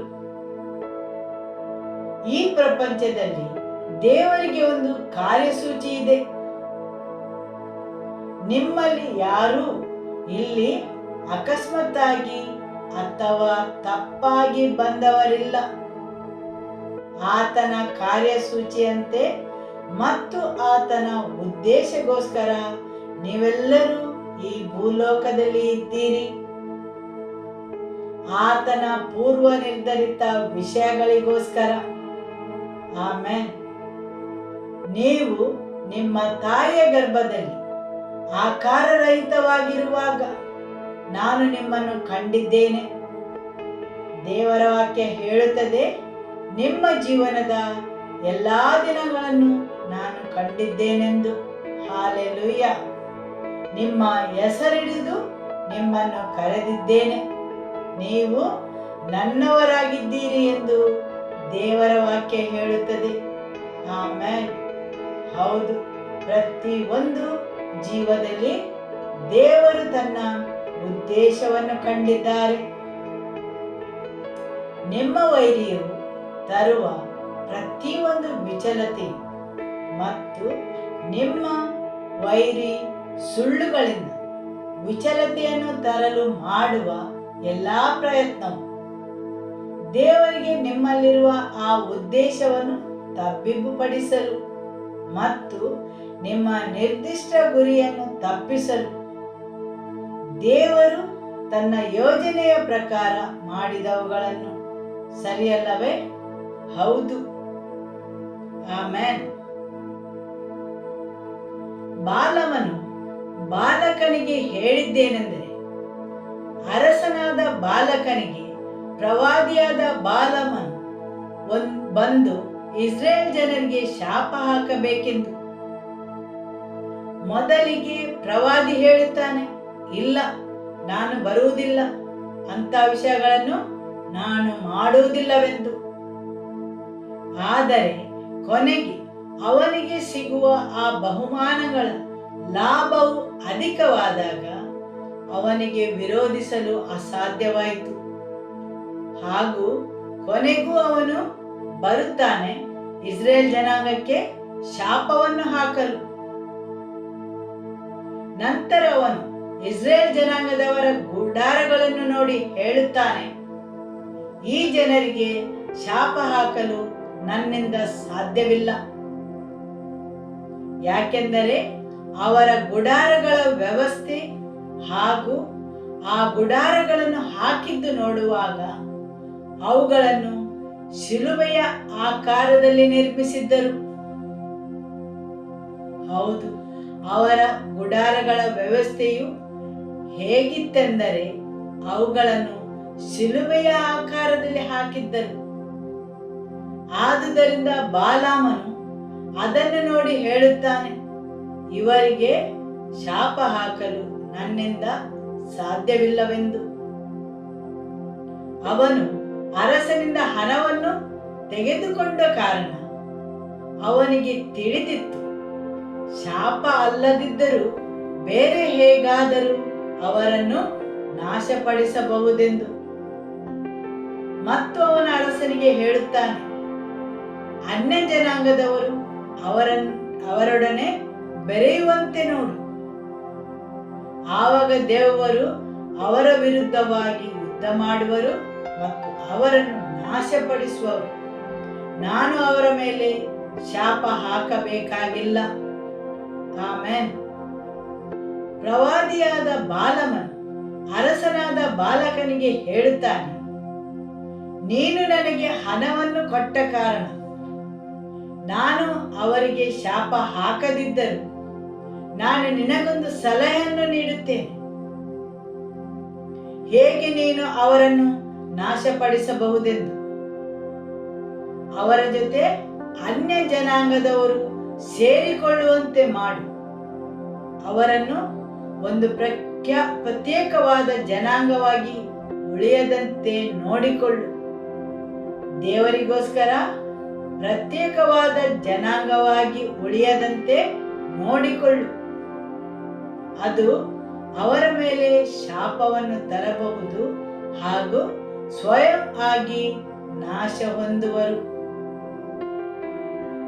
ನೀವು ದೇವರ ಆಜ್ಞೆಯನ್ನು ಉಲ್ಲಂಘಿಸಿದಾಗ ನಿಮ್ಮ ವೈರಿಯರು ನಿಮ್ಮ ವಿರುದ್ಧವಾಗಿ ಹೋರಾಡಬೇಕಾಗಿಲ್ಲ.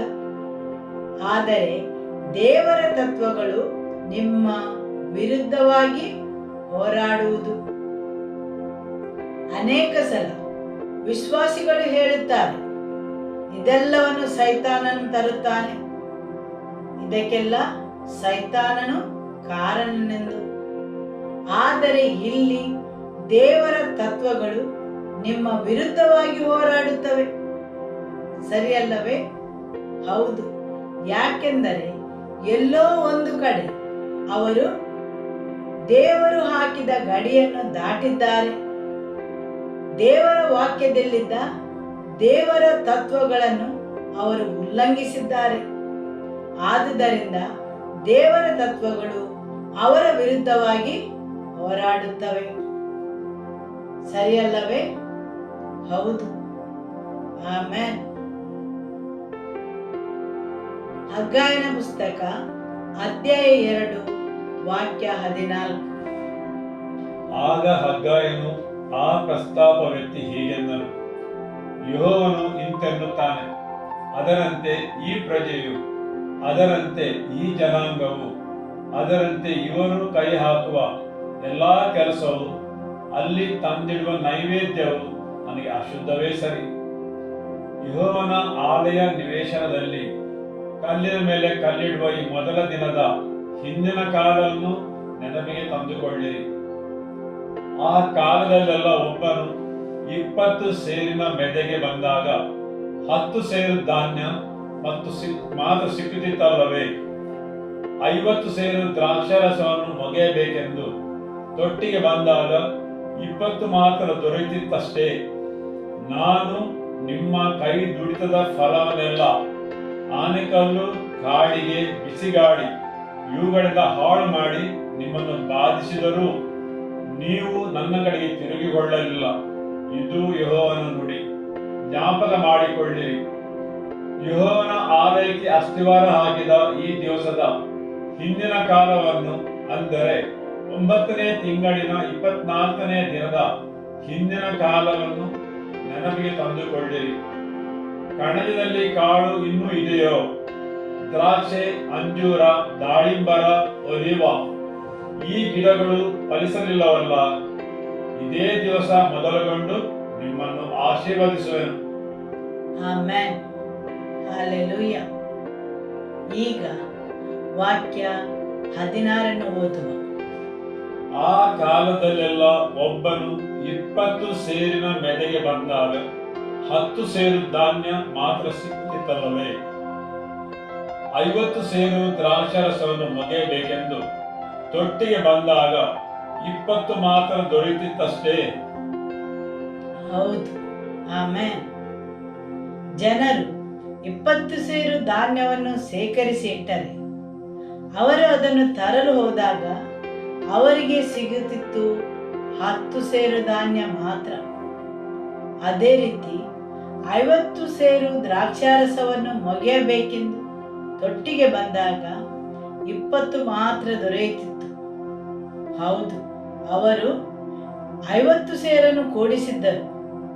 ಆದರೆ ತೆಗೆದುಕೊಂಡು ಹೋಗಲು ಬರುವಾಗ ಅವರಿಗೆ ಸಿಗುವುದು 20 ಸೇರು ಮಾತ್ರ. ಹೌದು, ಅವರು ಧಾನ್ಯವನ್ನು ಸೇಕರಿಸಿ ಇಟ್ಟಿದ್ದರು. ಆದರೆ ಕೊಂಡೊಯ್ಯಲು ಬರುವಾಗ ಅದರ ಅರ್ಧದಷ್ಟು ಮಾತ್ರ ಅವರಿಗೆ ಸಿಗುತ್ತದೆ. ಸರಿಯಲ್ಲವೇ? ಆಮೆನ್. ವಾಕ್ಯ 12. ನಾನು ನಿಮ್ಮ ಕೈ ದುಡಿತದ ಫಲವನ್ನೆಲ್ಲ, ಆನೆಕಲ್ಲು, ಕಾಡಿಗೆ, ಬಿಸಿಗಾಳಿ ಇವುಗಳಿಂದ ಹಾಳು ಮಾಡಿ ನಿಮ್ಮನ್ನು ಬಾಧಿಸಿದರೂ ನೀವು ನನ್ನ ಕಡೆಗೆ ತಿರುಗಿಕೊಳ್ಳಲಿಲ್ಲ.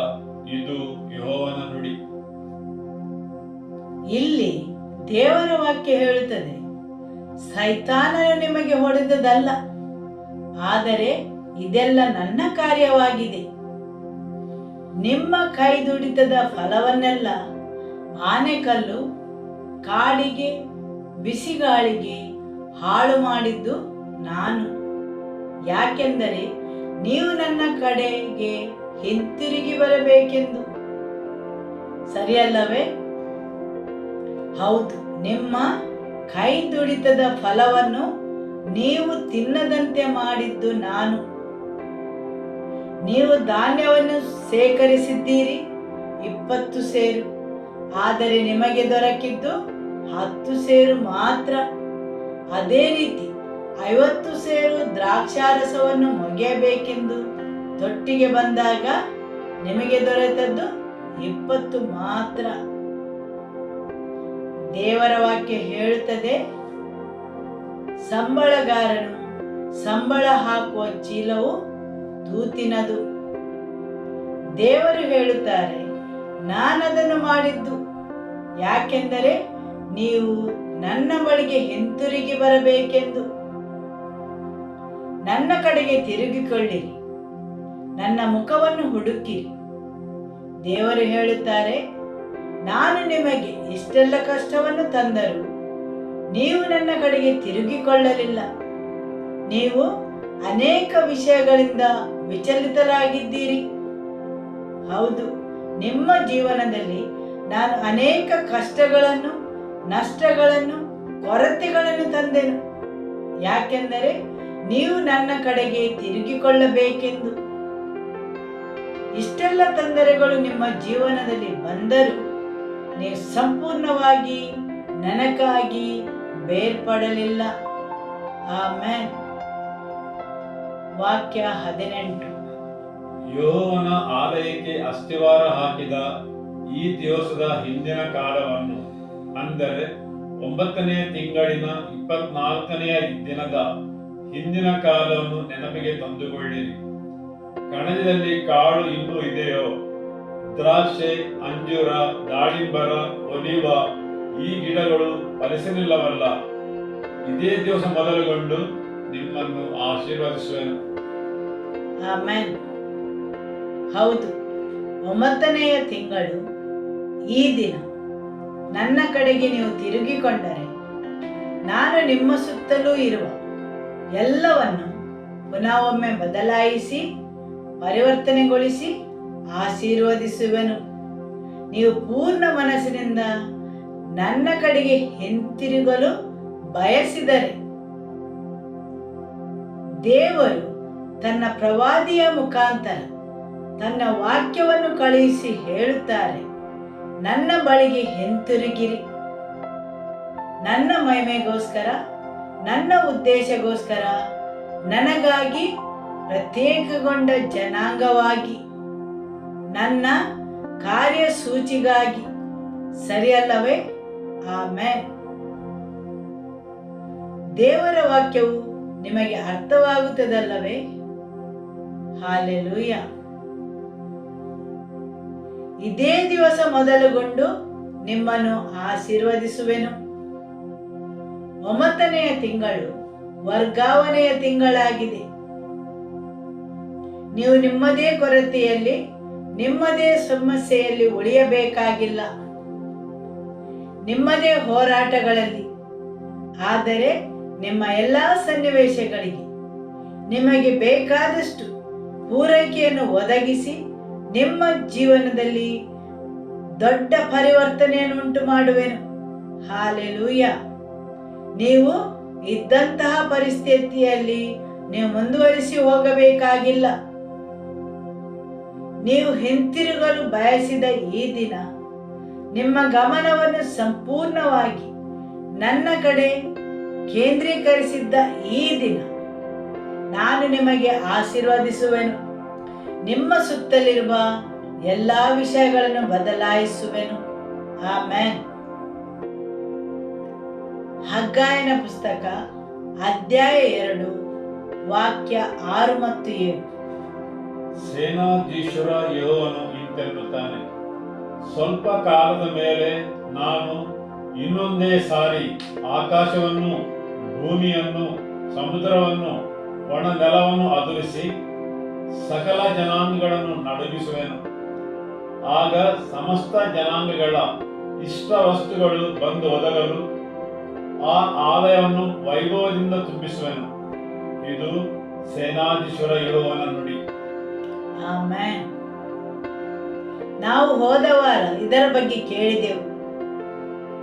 ಈ ಲೋಕದಲ್ಲಿ ಯಾವುದೆಲ್ಲ ಅದುರಬೇಕು ಅದೆಲ್ಲವೂ ಅದುರುವುದು. ಯಾಕೆಂದರೆ ದೇವರು ಎಲ್ಲ ರಾಷ್ಟ್ರಗಳ ಗಮನವನ್ನು ಆತನ ಕಡೆಗೆ ಹಿಂತಿರುಗಿಸಬೇಕೆಂದು. ಹೌದು, ಪುನಃ ಒಮ್ಮೆ ನಾನು ಎಲ್ಲವನ್ನು ಕದಲಿಸುವೆನು, ಎಲ್ಲ ರಾಷ್ಟ್ರಗಳನ್ನು ಕದಲಿಸುವೆನು. ನೀವು ಬೇಕಾದರೆ ಕೇಳಿ, ಪ್ರತಿಯೊಂದು ರಾಷ್ಟ್ರವನ್ನು, ಅವುಗಳೆಲ್ಲವೂ ಪ್ರಸವ ವೇದನೆಯಲ್ಲಿ ಹಾದು ಹೋಗುತ್ತಾ ಇವೆ. ಹೌದು, ಪ್ರತಿಯೊಂದು ರಾಷ್ಟ್ರಗಳು ಹೋರಾಟದಲ್ಲಿ, ಪ್ರಕ್ಷುಬ್ಧತೆಯಲ್ಲಿ ಹಾದು ಹೋಗುತ್ತಾ ಇವೆ. ದೇವರ ವಾಕ್ಯವು ಹೇಳುತ್ತದೆ, ಇನ್ನೊಮ್ಮೆ ನಾನು ರಾಷ್ಟ್ರಗಳನ್ನು ಕದಲಿಸುವೆನು. ಯಾಕೆಂದರೆ ನನ್ನ ಆಲಯವು ನನ್ನ ಮಹಿಮೆಯಿಂದ ತುಂಬಿಕೊಳ್ಳಬೇಕೆಂದು. ಈ ಸಮಯವು ಆತನ ಆಲಯದ ಸಮಯವಾಗಿದೆ. ನಾವು ಜೀವಂತ ದೇವರ ಆಲಯವಾಗಿದ್ದೇವೆ. 1 ಕೊರಿಂಥದವರಿಗೆ ಅಧ್ಯಾಯ 3 ವಾಕ್ಯ 16 ಮತ್ತು ಅಧ್ಯಾಯ 3 ವಾಕ್ಯ 19ರಲ್ಲಿ ಹೇಳಿದೆ, ನಾವು ಜೀವಂತ ದೇವರ ಆಲಯವಾಗಿದ್ದೇವೆಂದು. ದೇವರು ತನ್ನ ಆಲಯವನ್ನು ಆತನ ಮಹಿಮೆಯಿಂದ ತುಂಬಲು ಬಯಸುತ್ತಾನೆ. ಜನರ ಗಮನವನ್ನು ಸೆಳೆಯಲು, ರಾಷ್ಟ್ರಗಳ ಗಮನವನ್ನು ಸೆಳೆಯಲು ಈ ಕಂಪನವು ಜರುಗುತ್ತದೆ. ನಿಮ್ಮ ಜೀವನದ ಸುತ್ತಲೂ ಏನು ಕಂಪಿಸಬೇಕು ಅದೆಲ್ಲವೂ ಕಂಪನಕ್ಕೆ ಒಳಗಾಗುತ್ತದೆ. ಹಾಗೆ ನಾವು ಇನ್ನೊಮ್ಮೆ ಆತನ ಕಡೆಗೆ ನೋಡಲು ಪ್ರಾರಂಭಿಸಬೇಕೆಂದು. ಆಮೆನ್. ಹಾಗೂ ಆತನು ನಿಮ್ಮನ್ನು ಆತನ ಕಡೆಗೆ ಸೆಳೆಯಲು, ನಿಮ್ಮನ್ನು ಪರಿವರ್ತಿಸಲು. ಹೌದು, ಸಂಖ್ಯೆ 9 ರೂಪಾಂತರದ ಸಂಕೇತವಾಗಿದೆ. ಹೇಗೆ? ನೀವು ಲೂಕನ ಸುವಾರ್ತೆ ಅಧ್ಯಾಯ 9 ಹಾಗೂ ಮಾರ್ಕನ ಸುವಾರ್ತೆ ಅಧ್ಯಾಯ 9 ಓದಿರಿ. ಅಲ್ಲಿ ಯೇಸುವಿನ ರೂಪಾಂತರದ ಬಗ್ಗೆ ತಿಳಿಸಲಾಗಿದೆ. ಯೇಸುವಿನ ಇಬ್ಬರು ಶಿಷ್ಯರು ಬೇರೆ ಬೇರೆ ಲೇಖಕರು ಬೇರೆ ಬೇರೆಯಾಗಿ 2 ಗ್ರಂಥವನ್ನು ಬರೆಯುತ್ತಾರೆ ಹಾಗೂ ಆ ಪುಸ್ತಕಗಳ 9ನೇ ಅಧ್ಯಾಯವು ಅಕಸ್ಮಾತ್ತಾಗಿ ಇಬ್ಬರು ಯೇಸುವಿನ ರೂಪಾಂತರದ ಬಗ್ಗೆ ಬರೆದಿದ್ದಾರೆ. ಇದು ತುಂಬಾ ಕಾಕತಾಳೀಯವಾದ ಘಟನೆಯಾಗಿದೆ. ಬೇರೆ ಬೇರೆ ಜನರು ಇಬ್ಬರು ಯೇಸುವಿನ ಜೊತೆಯಲ್ಲಿ ಇರಲಿಲ್ಲ. ಮಾರ್ಕ ಮತ್ತು ಲೂಕ ಇಬ್ಬರು ಯೇಸುವಿನ ಅಪೊಸ್ತಲರಾಗಿರಲಿಲ್ಲ. ಹೌದು, ಇಬ್ಬರು ತಮ್ಮ ಪುಸ್ತಕದ 9ನೇ ಅಧ್ಯಾಯದಲ್ಲಿ ಯೇಸುವಿನ ರೂಪಾಂತರದ ಬಗ್ಗೆ ಬರೆಯುತ್ತಾರೆ. ಮೋಸೆ ಮತ್ತು ಏಲಿಯ ರೂಪಾಂತರ ಪರ್ವತಕ್ಕೆ ಇಳಿದು ಬರುತ್ತಾರೆ, ಸರಿಯಲ್ಲವೇ? ಆಮೆನ್. ಆದುದರಿಂದ ಸಂಖ್ಯೆ 9 ನಿಮ್ಮ ಜೀವನದಲ್ಲಿಯೂ ಏನಾದರೂ ಹೊಸತನ್ನು ತರಲು ದೇವರು ಬಯಸುತ್ತಾರೆ ಎಂಬುದರ ಸಂಕೇತವಾಗಿದೆ. ಪೇತ್ರ, ಯೆಹೋವನು ಮತ್ತು ಯಾಕೋಬರು ಬೇರೊಬ್ಬ ಯೇಸುವನ್ನು ನೋಡುತ್ತಾರೆ. ಅವರಿಗೆ ಪರಿಚಯವಾದ ಯೇಸು ಅಲ್ಲಿ ಇರಲಿಲ್ಲ. ಬದಲಿಗೆ ಇದ್ದಕ್ಕಿದ್ದಂತೆ ಬದಲಾದ ಯೇಸುವನ್ನು ಅವರು ನೋಡುತ್ತಾರೆ. ಅವರಲ್ಲಿ ಹೇಳುತ್ತಾರೆ, ನಿಮಗಾಗಿ ನಾವಿಲ್ಲಿ ಒಂದು ಆಲಯವನ್ನು ಕಟ್ಟುತ್ತೇವೆ, ಏಕೆಂದರೆ ಇದು ತುಂಬಾ ಉತ್ತಮವಾಗಿ ಕಾಣುತ್ತದೆ.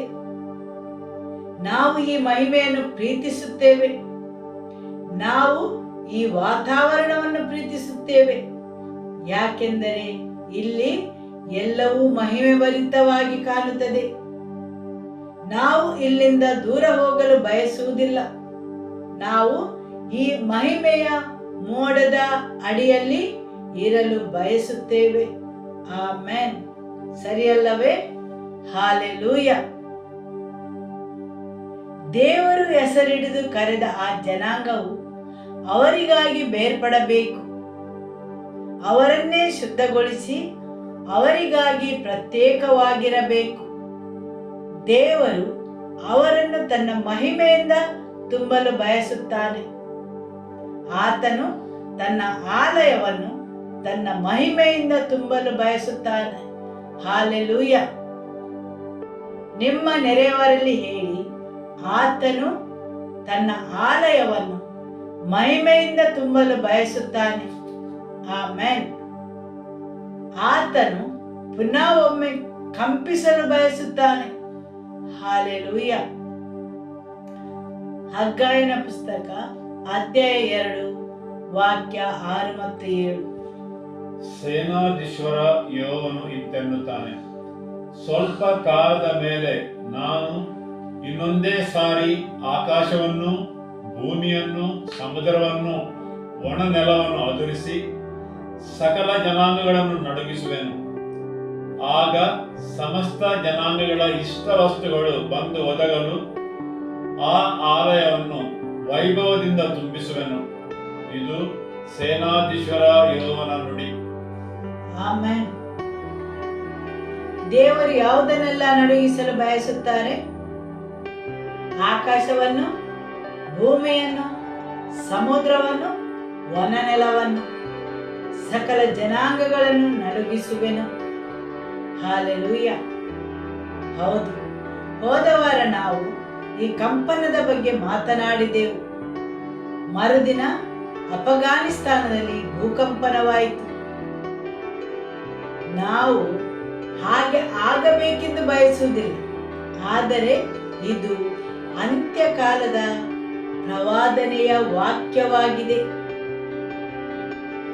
ದೇವರು ತನ್ನ ವಾಕ್ಯದ ಮುಖಾಂತರ ಮೊದಲೇ ಎಲ್ಲ ಸನ್ನಿವೇಶಗಳನ್ನು ತಿಳಿಸಿದ್ದಾರೆ. ಇವುಗಳನ್ನು ಘೋಷಿಸಿ ಆಗಿದೆ. ಹೌದು, ಕಂಪನವು ಜರುಗುವುದು, ಭೂಮಿಯಲ್ಲಿ ಮಾತ್ರವಲ್ಲ, ಸಮುದ್ರದಲ್ಲಿ ಮಾತ್ರವಲ್ಲ, ಆದರೆ ಪ್ರತಿಯೊಂದು ಕಡೆ ಯಾವುದೆಲ್ಲ ಕಂಪನಕ್ಕೆ ಒಳಗಾಗಬೇಕು ಅದೆಲ್ಲವೂ ಕಂಪಿಸುವುದು. ಆ ಸಮಯದಲ್ಲಿ ಆತನ ಜನರು ಆತನ ಉಪಸ್ಥಿತಿಯಲ್ಲಿರಬೇಕು. ಆವಾಗ ಮಾತ್ರ ನಾನು ಮತ್ತು ನೀವು ಕಂಪನಕ್ಕೆ ಒಳಗಾಗುವುದಿಲ್ಲ. ದೇವರಿಗೆ ಇದರ ಪರವಾಗಿ ಏನು ಬೇಕು? ಯಾಕೆಂದರೆ ನಾವು ಆತನಿಂದ ಆರಿಸಲ್ಪಟ್ಟ ಜನಾಂಗವು ಅನ್ಯ ಜನಾಂಗದವರಂತೆ ಅಥವಾ ಪ್ರಾಪಂಚಿಕ ಜನರಂತೆ ಭಯದಿಂದ ತುಂಬುವುದು, ಭರವಸೆ ಕಳೆದುಕೊಂಡವರಂತೆ ಇರಬಾರದೆಂದು, ಬದಲಿಗೆ ಈ ಎಲ್ಲ ಘಟನೆಗಳು ಜರುಗುತ್ತವೆ ಎಂದು ಮೊದಲೇ ತಿಳಿದಿರಬೇಕೆಂದು ಆತನ ಬಯಕೆಯಾಗಿದೆ. ಹಾಲೆಲೂಯಾ. ಹೌದು, ಇದೆಲ್ಲವೂ ಜರುಗುವಾಗ ನೀವು ತಿಳಿದಿರಬೇಕು. ದೇವರು ಇದನ್ನು ಮೊದಲೇ ತಿಳಿಸಿದ್ದಾರೆ. ಆಮೆನ್. ಹಾಲೆಲೂಯಾ. ಹೌದು, ಆತನು ಮೊದಲೇ ತಿಳಿಸಿದ ವಿಷಯಗಳ ಪ್ರಕಟಣೆಯು ಜರುಗುತ್ತದೆ. ಈ ಕಂಪನಗಳು ಜರುಗುವಾಗ ನೀವು ಆತನ ಉಪಸ್ಥಿತಿಯಲ್ಲಿ ಇರುವಂತೆ ನೋಡಿಕೊಳ್ಳಬೇಕು. ಆತನ ಉಪಸ್ಥಿತಿಯಲ್ಲಿ ಮಾತ್ರ ನೀವು ಸುರಕ್ಷಿತವಾಗಿರಲು ಸಾಧ್ಯ. ನೀವು ಆತನ ಉಪಸ್ಥಿತಿಯಲ್ಲಿ ಮಾತ್ರ ಕಂಡು ಬರಬೇಕು. ನಿಮ್ಮ ನೆರೆಯವರಲ್ಲಿ ಹೇಳಿ, ನೀವು ಆತನ ಉಪಸ್ಥಿತಿಯಲ್ಲಿ ಮಾತ್ರ ಕಂಡು ಬರಬೇಕು. ಆಮೆನ್. ಯಾವುದೆಲ್ಲ ಕಂಪನಕ್ಕೆ ಒಳಗಾಗಬೇಕು ಅದು ಖಂಡಿತವಾಗಿಯೂ ಕಂಪಿಸುವುದು ಅತಿ ಶೀಘ್ರದಲ್ಲಿ. ಎಲ್ಲ ರಾಷ್ಟ್ರಗಳಲ್ಲಿ ಸಹ ಬೇರೆ ಬೇರೆ ವಿಷಯಗಳಲ್ಲಿ ಮನುಷ್ಯನು ಯಾವುದರಲ್ಲಿ ತನ್ನ ಭರವಸೆಯನ್ನು ಇಟ್ಟಿದ್ದಾನೆ ಅವೆಲ್ಲ ವಿಷಯಗಳು ಕಂಪಿಸುವು. ಯಾಕೆಂದರೆ ಆತನ ವಾಕ್ಯವು ಹೇಳುತ್ತದೆ, ನಾನು ಇನ್ನೊಂದು ಸಲ ಎಲ್ಲವನ್ನು ಕಂಪಿಸುವೆನು, ಮತ್ತು ಆತನು ಅದನ್ನು ಮಾಡಿಯೇ ಮಾಡುತ್ತಾನೆ. ಮನುಷ್ಯನು ಯಾವುದರಲ್ಲಿ ಅವನ ಭರವಸೆಯನ್ನು ಇಡುತ್ತಾನೆ ಅವುಗಳು ಕಂಪಿಸುವವು. ಇದ್ದಕ್ಕಿದ್ದಂತೆ ಸ್ಟಾಕ್ ಮಾರ್ಕೆಟ್ ಬಿದ್ದದನ್ನು ನೀವು ಕೇಳಬಹುದು. ಅಂತಹದೇ ಅನೇಕ ವಿಷಯಗಳು ಕಂಪನಕ್ಕೆ ಒಳಗಾಗುವುದನ್ನು ನೀವು ಕೇಳಬಹುದು. ರಾಷ್ಟ್ರಗಳು ದಿವಾಳಿಯಾದುದನ್ನು ನೀವು ಕೇಳಬಹುದು. ಬ್ಯಾಂಕಿನ ವ್ಯವಸ್ಥೆ ಕುಸಿಯುವುದನ್ನು ನೀವು ಕೇಳಬಹುದು. ಯಾಕೆಂದರೆ ಯಾವುದು ಕಂಪನಕ್ಕೆ ಒಳಗಾಗಬೇಕು ಅದು ಕಂಪಿಸಲೇಬೇಕು. ಸರಿಯಲ್ಲವೇ? ಹೌದು. ಮನುಷ್ಯನ ಮೇಲೆ ನಂಬಿಕೆಯನ್ನು ಇಡಬಾರದೆಂದು, ಮನುಷ್ಯನನ್ನು ಅವಲಂಬಿತನಾಗಿರಬಾರದೆಂದು ದೇವರ ವಾಕ್ಯ ಹೇಳುತ್ತದೆ. ಮಾನವ ಮಾತ್ರದವರಲ್ಲಿ ಭರವಸೆ ಇಟ್ಟವನು ಶಾಪಗ್ರಸ್ತನು. ನರ ಜನ್ಮದವರನ್ನು ತನ್ನ ಭುಜಬಲವೆಂದು ತಿಳಿದವರು ತಿರುಗಿಕೊಂಡು ದೇವರ ಬಳಿಗೆ ಬರಬೇಕೆಂದು. ಆಮೆನ್.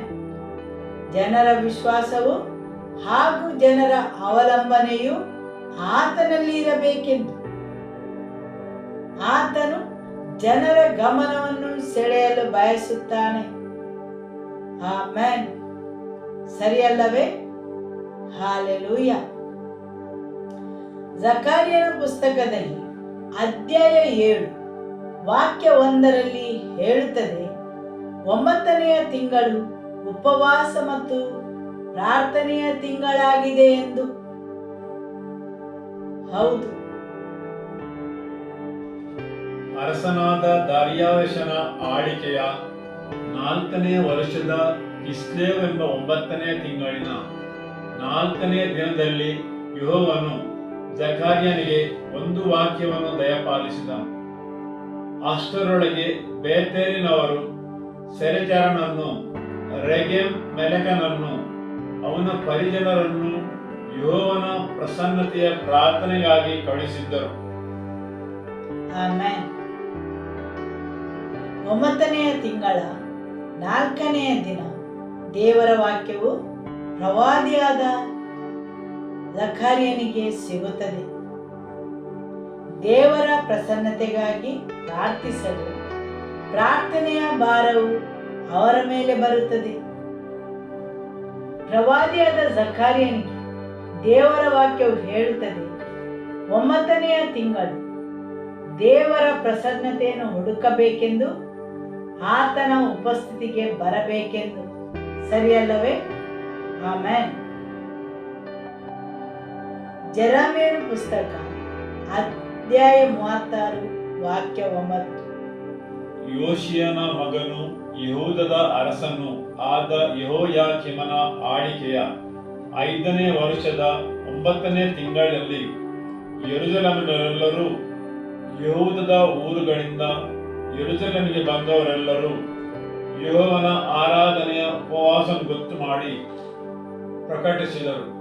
ಆಗ ಬಾರೂಕನು ಯೆಹೋವನ ಆಲಯದೊಳಗೆ ಮೇಲಣ ಪ್ರಾಕಾರದಲ್ಲಿ ಹೊಸ ಬಾಗಿಲ ಹತ್ತಿರ ಲೇಖಕನಾದ ಶಾಗಾನನ ಮಗನಾಗಿರುವ ಗೆಮರ್ಯನ ಕೋಣೆಯಲ್ಲಿ ಸುರುಳಿಯಲ್ಲಿನ ಯೆರೆಮೀಯನ ಮಾತುಗಳನ್ನು ಎಲ್ಲಾ ಜನರಿಗೂ ಕೇಳಿಸುವಂತೆ ಓದಿದನು. ಆಮೆನ್. ದೇವರ ವಾಕ್ಯವು ಹೇಳುತ್ತದೆ, 9ನೆಯ ತಿಂಗಳಿನಲ್ಲಿ ಅವರು ಉಪವಾಸವನ್ನು ಗೊತ್ತು ಮಾಡಿ ಅವರನ್ನೇ ಶುದ್ಧೀಕರಿಸಿ ದೇವರ ವಾಕ್ಯವನ್ನು ಕೇಳಲು, ಲೇಖಕನು ಹೇಳುವ ಮಾತುಗಳನ್ನು ಕೇಳಲು. ಹೌದು, ಜನರು ತಮ್ಮನ್ನೇ ತಗ್ಗಿಸಿಕೊಂಡು ಉಪವಾಸ ಪ್ರಾರ್ಥನೆ ಮಾಡಿ ದೇವರ ಸೇವಕನು ಹೇಳುವ ದೇವರ ವಾಕ್ಯವನ್ನು ಕೇಳಲು ಸಮಯವನ್ನು ನಿಗದಿಪಡಿಸಿದರು. ಯೋಹಾನ ಅಧ್ಯಾಯ 9ರಲ್ಲಿ ಒಬ್ಬ ಕುರುಡನು ತನ್ನ ದೃಷ್ಟಿಯನ್ನು ಪಡೆಯುತ್ತಾನೆ. 9ನೆಯ ತಿಂಗಳಿನಲ್ಲಿ ನೀವು ದೇವರ ಕಡೆಗೆ ಹಿಂತಿರುಗಿದಾಗ ನಿಮ್ಮ ಜೀವನದಲ್ಲಿ ಅನೇಕ ವಿಷಯಗಳ ಬಗ್ಗೆ ನಿಮ್ಮ ವೈರಿಯು ನಿಮ್ಮನ್ನು ಕುರುಡನನ್ನಾಗಿಸಿದ ಆ ವಿಷಯಗಳು ನಿಮಗೆ ತೆರೆಯಲ್ಪಡುವು. ದೇವರು ಆ ವಿಷಯಗಳನ್ನು ನೋಡಿದ ಹಾಗೆ ಪವಿತ್ರಾತ್ಮನು ಆ ವಿಷಯಗಳನ್ನು ನೀವು ನೋಡಬೇಕೆಂದು ಬಯಸಿದ ಹಾಗೆ. ಹೌದು, ಕೆಲವೊಂದು ಕುರುಡುತನವು ತೆರೆದುಕೊಳ್ಳುವುದು. ಆಮೆನ್. ಹೌದು, ಆ ಕುರುಡನು ಯೇಸುವಿನ ಬಳಿಗೆ ಬಂದಾಗ ಯೇಸು ಅವನ ಕುರುಡುತನವನ್ನು ನಿವಾರಿಸಿದನು. ಯೋಹಾನ ಅಧ್ಯಾಯ 9 ವಾಕ್ಯ 39. ಆಗ ಯೇಸು, ನಾನು ನ್ಯಾಯ ತೀರ್ಪಿಗಾಗಿ ಈ ಲೋಕಕ್ಕೆ ಬಂದಿದ್ದೇನೆ. ಆ ತೀರ್ಪು ಏನೆಂದರೆ, ಕಣ್ಣಿಲ್ಲದವರಿಗೆ ಕಣ್ಣು ಬರುವು, ಕಣ್ಣಿದ್ದವರು ಕುರುಡರಾಗುವರು ಅಂದನು. ಆಮೆನ್. ಇಲ್ಲಿ ಯೇಸು ಹೇಳುತ್ತಾರೆ, ನಾನು ಈ ಪ್ರಪಂಚಕ್ಕೆ ಒಂದು ಉದ್ದೇಶ ಮತ್ತು ಕಾರ್ಯಸೂಚಿಯಿಂದ ಬಂದಿದ್ದೇನೆ. ಯೇಸು ಆ ಕುರುಡನಿಗೆ ಗುಣಪಡಿಸುತ್ತಾರೆ ಮತ್ತು ಅವನ ದೈಹಿಕ ಕುರುಡುತನದ ಬಗ್ಗೆ ಆತನು ಮಾತಾಡುವುದಿಲ್ಲ. ಆದರೆ ಆತನು ಹೇಳುತ್ತಾನೆ, ಕಣ್ಣಿಲ್ಲದವರಿಗೆ ಕಣ್ಣು ಬರುವುದು, ಕಣ್ಣಿದ್ದವರು ಕುರುಡರಾಗುವರು. ಆತನು ಹೇಳುವುದು ಆತ್ಮಿಕ ದೃಷ್ಟಿಯ ಬಗ್ಗೆ. ನೀವು ನಂತರ ಆ ವಾಕ್ಯದ ಮೊದಲಿನ ವಾಕ್ಯಗಳನ್ನು ಮತ್ತು ನಂತರದ ವಾಕ್ಯಗಳನ್ನು ಓದಿರಿ. ಇಲ್ಲಿ ಯೇಸು ದೈಹಿಕ ಕುರುಡುತನದ ಬಗ್ಗೆ ಹೇಳುವುದಿಲ್ಲ. ಯೇಸು ಅಲ್ಲಿ ಒಬ್ಬ ಕುರುಡನಿಗೆ ದೈಹಿಕ ದೃಷ್ಟಿಯನ್ನು ನೀಡಿ ಜನರ ಗಮನವನ್ನು ಆತನ ಕಡೆಗೆ ಸೆಳೆಯುತ್ತಾರೆ. ಯೇಸುವಿನ ಉದ್ದೇಶವು ಆ ಕುರುಡನನ್ನು ಗುಣಪಡಿಸುವುದು ಮಾತ್ರವಲ್ಲ, ಹೌದು, ಆತನು ತನ್ನ ಪ್ರೀತಿ ಮತ್ತು ಕರುಣೆಯಿಂದ ಅವನಿಗೆ ಗುಣಪಡಿಸುತ್ತಾನೆ ಮತ್ತು ಬಿಡುಗಡೆಯನ್ನು ನೀಡುತ್ತಾನೆ. ಯಾಕೆಂದರೆ ಅಲ್ಲಿ ನೆರೆದ ಪ್ರತಿಯೊಬ್ಬರಿಗೂ ಆ ಕುರುಡನ ಬಗ್ಗೆ ತಿಳಿದಿದೆ. ಅವನು ಯಾವಾಗಲೂ ಅವರ ಮಧ್ಯದಲ್ಲಿ ಇದ್ದವನು. ಆದುದರಿಂದ ಅವನನ್ನು ಗುಣಪಡಿಸಿ ಅವರ ಗಮನವನ್ನು ತನ್ನ ಕಡೆಗೆ ಸೆಳೆಯುತ್ತಾನೆ. ಹಾಗೂ ಯೇಸು ಅವನನ್ನು ಗುಣಪಡಿಸಿದರಿಂದ ಆ ಜನರು ಯೇಸು ಏನು ಹೇಳುತ್ತಾರೆ ಅದನ್ನು ಕೇಳಲು ಅವರು ತಯಾರಿದ್ದಾರೆ. ಆದುದರಿಂದ ಆತನು ನಿಜವಾದ ದೃಷ್ಟಿಯ ಬಗ್ಗೆ ಅವರಲ್ಲಿ ಮಾತಾಡುತ್ತಾನೆ. ದೈಹಿಕ ದೃಷ್ಟಿ ಅದು ಒಂದು ವಿಷಯ. ಅನೇಕರಿಗೆ ದೈಹಿಕ ದೃಷ್ಟಿ ಇದೆ, ಆದರೆ ಅವರ ಆತ್ಮಿಕ ದೃಷ್ಟಿಯು ಕುರುಡಾಗಿದೆ. ಇಲ್ಲಿ ಯೇಸು ಹೇಳುತ್ತಾರೆ, ಕೆಲವರು ದೈಹಿಕವಾಗಿ ಕುರುಡರಾಗಿದ್ದಾರೆ, ಆದರೂ ಅವರು ಆತ್ಮಿಕವಾಗಿ ನೋಡಲು ಶಕ್ತರಾಗಿದ್ದಾರೆ. ಇನ್ನು ಕೆಲವರು ದೈಹಿಕವಾಗಿ ನೋಡುತ್ತಾರೆ, ಆದರೆ ಅವರು ಆತ್ಮಿಕರಾಗಿ ಕುರುಡರಾಗಿದ್ದಾರೆ. ಸರಿಯಲ್ಲವೇ? ಆಮೆನ್. ಆದುದರಿಂದ ಯೇಸು ಹೇಳುತ್ತಾರೆ, ನಾನು ಒಂದು ಕಾರಣಕ್ಕಾಗಿ ಬಂದಿದ್ದೇನೆ. ನಾನು ನ್ಯಾಯ ತೀರ್ಪಿಗಾಗಿ ಈ ಭೂಲೋಕಕ್ಕೆ ಬಂದಿದ್ದೇನೆ. ದೈಹಿಕವಾಗಿ ಕುರುಡರಾದವರಿಗೆ ಮಾತ್ರವಲ್ಲ, ಆತ್ಮಿಕವಾಗಿಯೂ ಕುರುಡರಾದವರಿಗೋಸ್ಕರ. ಹೌದು, ಯಾವಾಗ ಜನರು ಆತನನ್ನು ನೋಡಲು ಬಯಸಿದರು, ಆತನ ಕಡೆಗೆ ತಿರುಗಿದಾಗ ಅವರ ಕಣ್ಣಿನ ಎದುರು ಇದ್ದ ಮುಸುಕು ತೆರೆಯಲ್ಪಡುತ್ತದೆ, ಬೇರ್ಪಡಿಕೆಯು ತೆಗೆಯಲ್ಪಟ್ಟಿತು. ಏದೆನ್ ತೋಟದಲ್ಲಿ ದೇವರ ಉದ್ದೇಶವೇನೆಂದರೆ ಯಾವಾಗಲೂ ಮನುಷ್ಯನ ಜೊತೆ ವಾಸಿಸುವುದಾಗಿದೆ. ಯಾವಾಗ ಮನುಷ್ಯನು ಪಾಪ ಮಾಡಿದನು, ಆವಾಗ ದೇವರ ಮತ್ತೆ ಮನುಷ್ಯನ ನಡುವೆ ಒಂದು ಕೆರೂಬಿಯನು ಬಂದು ನಿಂತನು, ಅಥವಾ ಒಬ್ಬ ದೇವದೂತನು ಅವರ ನಡುವೆ ಬಂದನು, ಕತ್ತಿಯನ್ನು ಹಿಡಿದುಕೊಂಡು. ಮಾನವನು ದೇವರ ಉಪಸ್ಥಿತಿಗೆ ಹೋಗದಂತೆ, ಆದಾಮ ಮತ್ತು ಹವ್ವಳು ಪುನಃ ದೇವರ ಉಪಸ್ಥಿತಿಗೆ ಬರದಂತೆ, ಅವರು ಪುನಃ ಏದೆನ್ ತೋಟವನ್ನು ಪ್ರವೇಶಿಸದಂತೆ ದೇವರು ಸೃಷ್ಟಿಸಿದ ಏದೆನ್ ತೋಟ ಇದ್ದಕ್ಕಿದ್ದಂತೆ ರಕ್ಷಿಸಲ್ಪಟ್ಟ ಪ್ರದೇಶವಾಯಿತು. ಆದಾಮ ಮತ್ತು ಹವ್ವಳು ಒಂದು ಸಮಯದಲ್ಲಿ ಆ ಸ್ಥಳದಲ್ಲಿ ಇದ್ದವರು. ಪುನಃ ಅವರು ಪ್ರವೇಶಿಸದಂತೆ ದೇವದೂತನು ತನ್ನ ಕತ್ತಿಯನ್ನು ಎಳೆದುಕೊಂಡು ಅಲ್ಲಿ ಕಾವಲು ನಿಂತನು. ದೇವರ ಮಂಜೂಷದ ಮೇಲ್ಗಡೆ ಕೃಪಾಸನದ ಎರಡೂ ಬದಿಯಲ್ಲಿ ಇಬ್ಬರು ಕೆರೂಬಿಯರಿದ್ದಾರೆ. ಆ ಕೆರೂಬಿಗಳ ಸಂಕೇತವೇನೆಂದರೆ ಅವುಗಳು ಮನುಷ್ಯನನ್ನು ದೇವರ ಉಪಸ್ಥಿತಿಯಿಂದ ಬೇರ್ಪಡಿಸಿದರ ಸಂಕೇತ. ಅಲ್ಲಿ ರಕ್ತವನ್ನು ಸಿಂಪಡಿಸದೆ ಮನುಷ್ಯನು ಅಲ್ಲಿ ಪ್ರವೇಶಿಸುವಂತಿಲ್ಲ. ಒಂದು ವೇಳೆ ಪ್ರವೇಶಿಸಲು ಪ್ರಯತ್ನ ಪಟ್ಟರೆ ಅಲ್ಲಿ ಮರಣ ಉಂಟಾಗುತ್ತದೆ.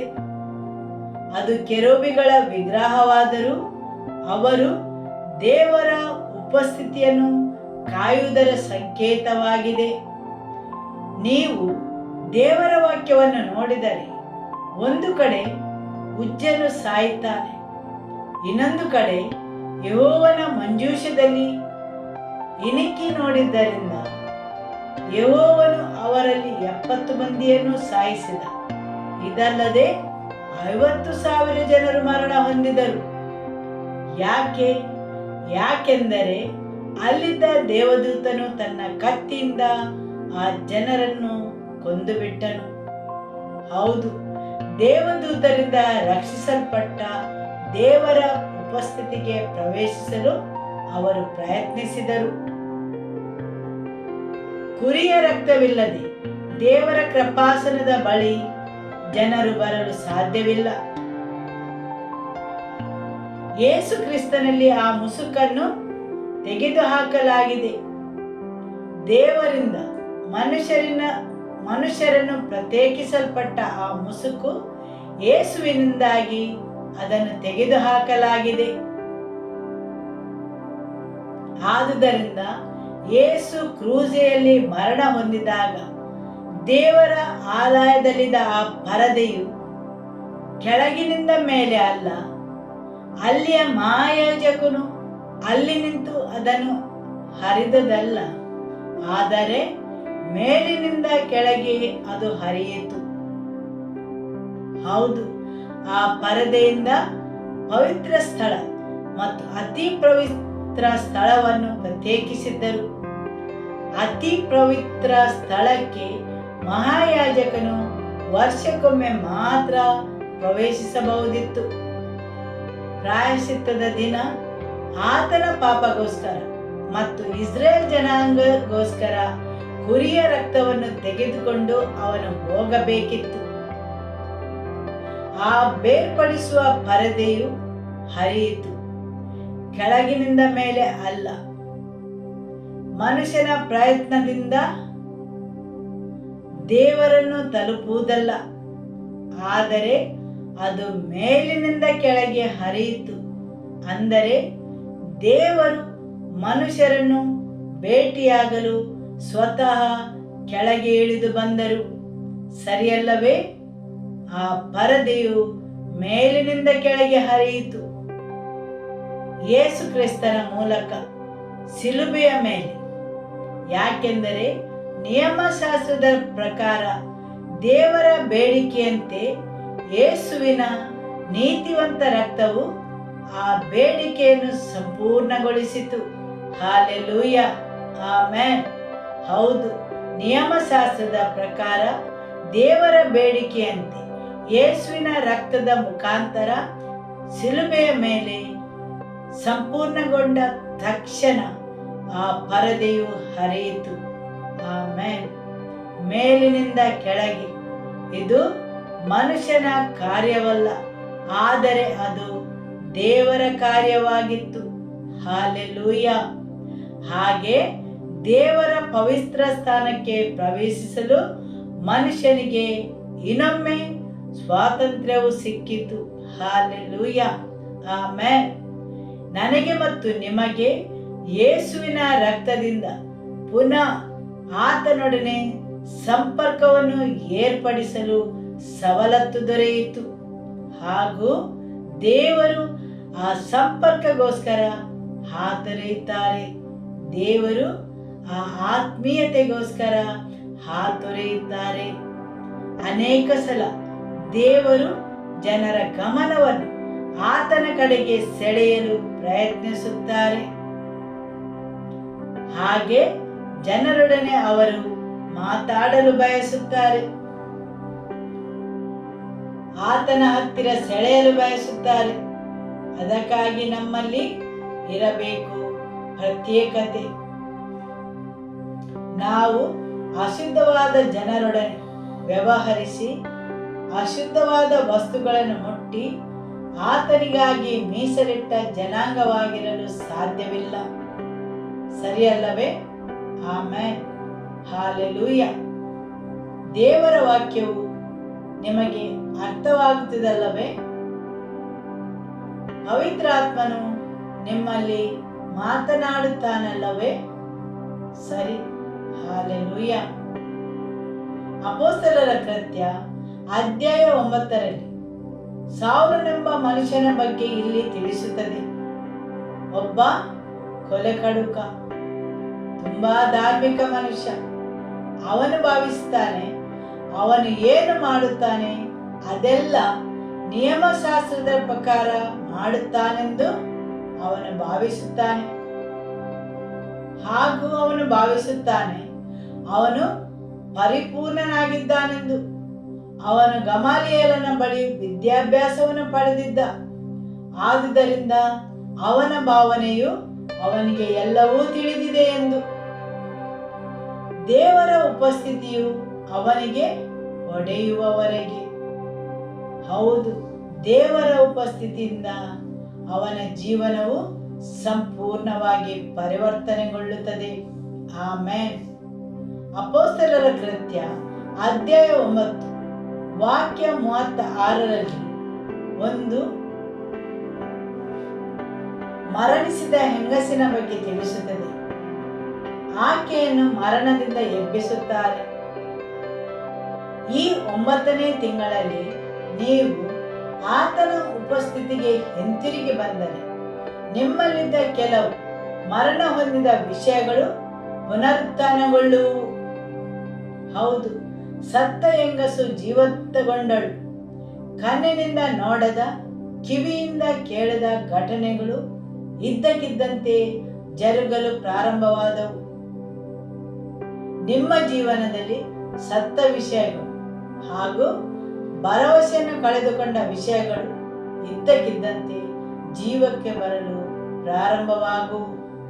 ನೀವು ಆತನ ಕಡೆಗೆ ತಿರುಗಿದಾಗ, ಹೌದು, ಇಂತಹ ಯಾವುದೇ ಘಟನೆಗಳು ನನ್ನ ಜೀವನದಲ್ಲಿ ನಡೆಯಲು ಸಾಧ್ಯವಿಲ್ಲ. ನೀವು ಭರವಸೆ ಕಳೆದುಕೊಂಡ ಸಂಗತಿಗಳನ್ನು ದೇವರ ಸನ್ನಿಧಾನಕ್ಕೆ ತಂದರೆ ಆತನು ಅದನ್ನು ಪರಿವರ್ತನೆಗೊಳಿಸುತ್ತಾನೆ. ಆಮೆನ್. ಆದಿಕಾಂಡ ಅಧ್ಯಾಯ 9 ನಾವು ಓದಿದರೆ ಅಲ್ಲಿ ದೇವರು ಮನುಷ್ಯನ ಜೊತೆ ಶಾಂತಿಯನ್ನು ಸ್ಥಾಪಿಸುತ್ತಾನೆ. ಮನುಷ್ಯನಿಗೆ ಒಂದು ನೂತನ ಆರಂಭ, ಹೊಸತನದ ಆರಂಭ. ದೇವರು ಈ ಭೂಲೋಕಕ್ಕೆ ತೀರ್ಪನ್ನು ಕೊಟ್ಟ ಮೇಲೆ ಆತನು ನೋಹ ಮತ್ತು ಅವನ ಪುತ್ರರಲ್ಲಿ ಹೇಳುತ್ತಾನೆ, ನಾನು ನಿಮಗೆ ಆಶೀರ್ವದಿಸುತ್ತೇನೆ, ಫಲಭರಿತರಾಗಿರಿ ಮತ್ತು ಅಭಿವೃದ್ಧಿ ಹೊಂದಿರಿ. ಇಲ್ಲಿ ದೇವರು ನೋಹನ ಜೊತೆ ಮಾತಾಡುತ್ತಾರೆ. ಏನನ್ನು ಹೇಳುತ್ತಾರೆ? ಹೊಸತನದ ಆರಂಭ. ನಾನು ಇನ್ನು ಮುಂದೆ ಈ ಭೂಲೋಕವನ್ನು ಪ್ರಳಯದಿಂದ ನಾಶ ಮಾಡುವುದಿಲ್ಲ. ನಾನು ನಿನ್ನ ಜೊತೆ ಮಾಡಿದ ಒಡಂಬಡಿಕೆಯ ನೆನಪನ್ನು ಇಡುತ್ತೇನೆ. ಆ ಒಡಂಬಡಿಕೆಯ ಕಾರಣದಿಂದಾಗಿ ನಾನು ಮನುಷ್ಯನನ್ನು ಸಂರಕ್ಷಿಸುತ್ತೇನೆ ಹಾಗೂ ನಾನು ಮನುಷ್ಯನನ್ನು ಆಶೀರ್ವದಿಸುತ್ತೇನೆ. ದೇವರ ವಾಕ್ಯದಲ್ಲಿ ಯಾವುದೇ ಆಕಸ್ಮಿಕವಾಗಿಲ್ಲ. ಪ್ರತಿಯೊಂದು ವಾಕ್ಯವು ಸರಿಯಾದ ಸ್ಥಾನದಲ್ಲಿದೆ. ಅಲ್ಲಿ ದೇವರು ಮನುಷ್ಯನ ಜೊತೆ ಮಾತಾಡಲು, ಸಂಪರ್ಕಿಸಲು ಬಯಸುತ್ತಾರೆ. ಮತ್ತಾಯನ ಸುವಾರ್ತೆ ಅಧ್ಯಾಯ 9 ನಾವು ನೋಡುತ್ತೇವೆ, ಒಬ್ಬ ಪಾರ್ಶ್ವವಾಯು ಪೀಡಿತನಾದ ಮನುಷ್ಯನನ್ನು. ಅವನಲ್ಲಿ ಬಿದ್ದುಕೊಂಡಿದ್ದ. ಯೇಸು ಅವನನ್ನು ಎಬ್ಬಿಸುತ್ತಾನೆ. ಅವನು ಅನೇಕ ವರ್ಷಗಳಿಂದ ಪಾರ್ಶ್ವವಾಯು ರೋಗಿಯಾಗಿದ್ದ. ಆದರೆ ಯೇಸು ಅವನನ್ನು ಗುಣಪಡಿಸುತ್ತಾನೆ. ಯೇಸು ಅವನಿಗೆ ಒಂದು ಹೊಸ ಆರಂಭವನ್ನು, ಹೊಸ ಜೀವನವನ್ನು ನೀಡುತ್ತಾನೆ. ಮತ್ತಾಯನ ಸುವಾರ್ತೆ ಅಧ್ಯಾಯ 9 ವಾಕ್ಯ 18 ನಾವು ನೋಡುತ್ತೇವೆ, ಯೇಸು ಒಬ್ಬ ಅಧಿಕಾರಿಯ ಮಗಳನ್ನು ಬದುಕಿಸುವುದನ್ನು. ಹಾಗೂ ಅಧ್ಯಾಯ 9 ವಾಕ್ಯ 27 ಯೇಸು ಒಬ್ಬ ಕುರುಡನಿಗೆ ದೃಷ್ಟಿಯನ್ನು ನೀಡುತ್ತಾನೆ. ವಾಕ್ಯ 32 ಒಬ್ಬ ಮೂಕನು ಮಾತಾಡಲು ಪ್ರಾರಂಭಿಸುತ್ತಾನೆ. ಯಾವಾಗ ನೀವು ಆತನನ್ನು ಹುಡುಕಲು ಬಯಸುತ್ತೀರಿ, ಆತನು ನಿಮ್ಮ ಜೀವನದಲ್ಲಿ ಹೊಸತನವನ್ನು ತರುತ್ತಾನೆ. ನಿಮ್ಮ ಜೀವನದಲ್ಲಿದ್ದ ಕೆಲವೊಂದು ಮಾದರಿಗಳಿಗೆ ಆತನು ಮುಕ್ತಾಯವನ್ನು ನೀಡಿ ಅವುಗಳನ್ನು ಕೊನೆಗೊಳಿಸುತ್ತಾನೆ ಹಾಗೂ ನಿಮ್ಮ ಜೀವನಕ್ಕೆ ಹೊಸ ಆರಂಭವನ್ನು ನೀಡುತ್ತಾನೆ. ನಿಮ್ಮ ಜೀವನದಲ್ಲಿ ಹೊಸತನವನ್ನು ಆರಂಭಿಸುವ ಋತುವಾಗಿದೆ ಈ 9ನೆಯ ತಿಂಗಳು. ಹಾಲೆಲೂಯ. ದೇವರನ್ನು ಭೇಟಿಯಾಗುವ ಸ್ಥಳ. ಅಪೊಸ್ತಲರ ಕೃತ್ಯ ಅಧ್ಯಾಯ 9 ಪೌಲನು ಯೇಸುವನ್ನು ಭೇಟಿಯಾದ. ಹೌದು, ಅದು ಭೇಟಿಯಾಗುವ ಸ್ಥಳ. ಈ ತಿಂಗಳು ನೀವು ಆತನನ್ನು ಹುಡುಕಲು ಸಿದ್ಧರಿದ್ದರೆ ಆತನು ನಿಮ್ಮನ್ನು ಭೇಟಿಯಾಗಿ ನಿಮ್ಮಲ್ಲಿ ಆಳವಾದ ಸಂಬಂಧವನ್ನು ಏರ್ಪಡಿಸುವನು. ಹಾಲೆಲೂಯ. ಯೇಸುವಿಗೆ ಮಹಿಮೆಯಾಗಲಿ. ಈ ತಿಂಗಳು ಬದಲಾವಣೆಯ ತಿಂಗಳಾಗಿದೆ. ಹೊಸ ವಿಷಯಗಳಿಗೆ ಜನ್ಮ ನೀಡುವ ತಿಂಗಳಾಗಿದೆ. ನೀವು ಆತನ ಕಡೆಗೆ ತಿರುಗಿಕೊಳ್ಳಬೇಕು. ನಿಮ್ಮನ್ನು ಲೌಕಿಕ ವಿಷಯಗಳಿಂದ ಬೇರ್ಪಡಿಸಬೇಕು. ಆತನ ಮುಖವನ್ನು ಹುಡುಕಿರಿ. ಈ ತಿಂಗಳು ದೇವರು ನಿಮ್ಮೊಳಗೆ ಆಳವಾದ ಬದಲಾವಣೆಯನ್ನು ತರುತ್ತಾರೆ. ನಿಮ್ಮ ಒಳಗೆ ಆಳವಾದ ಪರಿವರ್ತನೆಗಳನ್ನು ಮಾಡುತ್ತಾರೆ. ಹೊಸ ವಿಷಯಗಳಿಗೆ ಜನ್ಮವನ್ನು ನೀಡುತ್ತಾರೆ ಆತ್ಮಿಕ ವಲಯದಲ್ಲಿ. Amen, hallelujah. ನಿಮ್ಮನ್ನೇ ಶುದ್ಧೀಕರಿಸುವ ತಿಂಗಳಾಗಿದೆ. ದೇವರು ಈ ತಿಂಗಳಲ್ಲಿ ನಿಮ್ಮಲ್ಲಿ ಅನೇಕ ಬದಲಾವಣೆಗಳನ್ನು ತರುತ್ತಾರೆ. ನಿಮ್ಮ ಕುರುಡುತನವನ್ನು ಹೋಗಲಾಡಿಸುತ್ತಾರೆ. ನಿಮ್ಮ ತಿಳುವಳಿಕೆಯಲ್ಲಿ ದೇವರ ಜೊತೆ ನೀವು ನಡೆಯುವಾಗ ನಿಮ್ಮ ಕುರುಡುತನವು ಹೋಗುವುದು, ಹೊಸ ಬೆಳಕು ಬರುವುದು. ಹೇಗೆ ಆ ಕುರುಡನ ಕುರುಡುತನವು ಗುಣವಾಗಿ ಅವನು ಬೆಳಕನ್ನು ನೋಡಿದ ಹಾಗೆ ನಿಮ್ಮ ಕಿವುಡುತನವನ್ನು ಗುಣಪಡಿಸಿ ನೀವು ಆತನ ಸ್ವರವನ್ನು ಕೇಳುವಂತೆ ನಿಮ್ಮ ದೈಹಿಕವಾದ ಆಲಿಸುವಿಕೆಯಲ್ಲಿ ಅಲ್ಲ, ನಿಮ್ಮ ಭಾವನೆಗಳ ಮುಖಾಂತರ ಅಲ್ಲ, ಹಿಂದಿನ ವಿಷಯಗಳನ್ನಲ್ಲ, ನಿಮ್ಮ ಪ್ರಾಣದ ಸ್ವರ ಅಲ್ಲ, ಆದರೆ ನೀವು ಆತ್ಮನ ಸ್ವರವನ್ನು ಕೇಳುವವರಾಗುವಿರಿ. Amen, hallelujah. ಯೇಸುವೇ ಸ್ತೋತ್ರ. ಕರ್ತನಾದ ಯೇಸುವಿಗೆ ಮಹಿಮೆ ಉಂಟಾಗಲಿ ಎಂದೆಂದಿಗೂ. ಆಮೆನ್. ಇವತ್ತಿನ ದೇವರ ವಾಕ್ಯಗೋಸ್ಕರ ದೇವರಿಗೆ ಸ್ತೋತ್ರಗಳನ್ನು ಸಲ್ಲಿಸುವ. ಹಾಲೆಲೂಯ. ಯೇಸುವೇ ಸ್ತೋತ್ರ. Hallelujah. Every life in this place, Lord, we bring them under your blood and lordship, Lord. We cancel every claims and every works of the enemy against the lives of your people, Lord, against their advancement, Lord. Oh, every kind of deceptions, Lord, every lies, we are uprooted by the truth of your word, Lord. Let their hearts and their minds to be freed in the name of Jesus. Every life we cover it by your blood, Lord. Continue to build them up for your glory, Lord. In your hands I entrust them, and I bless them in the name of the Father. I bless them in the name of the Lord Jesus, and I bless them in the name of the Holy Spirit. Amen. And may the love of God the Father, may the peace of our Lord Jesus Christ, and the fellowship of the Holy Spirit be with you all. Go in the peace of the Lord be with you. Amen. Hallelujah. Shalom.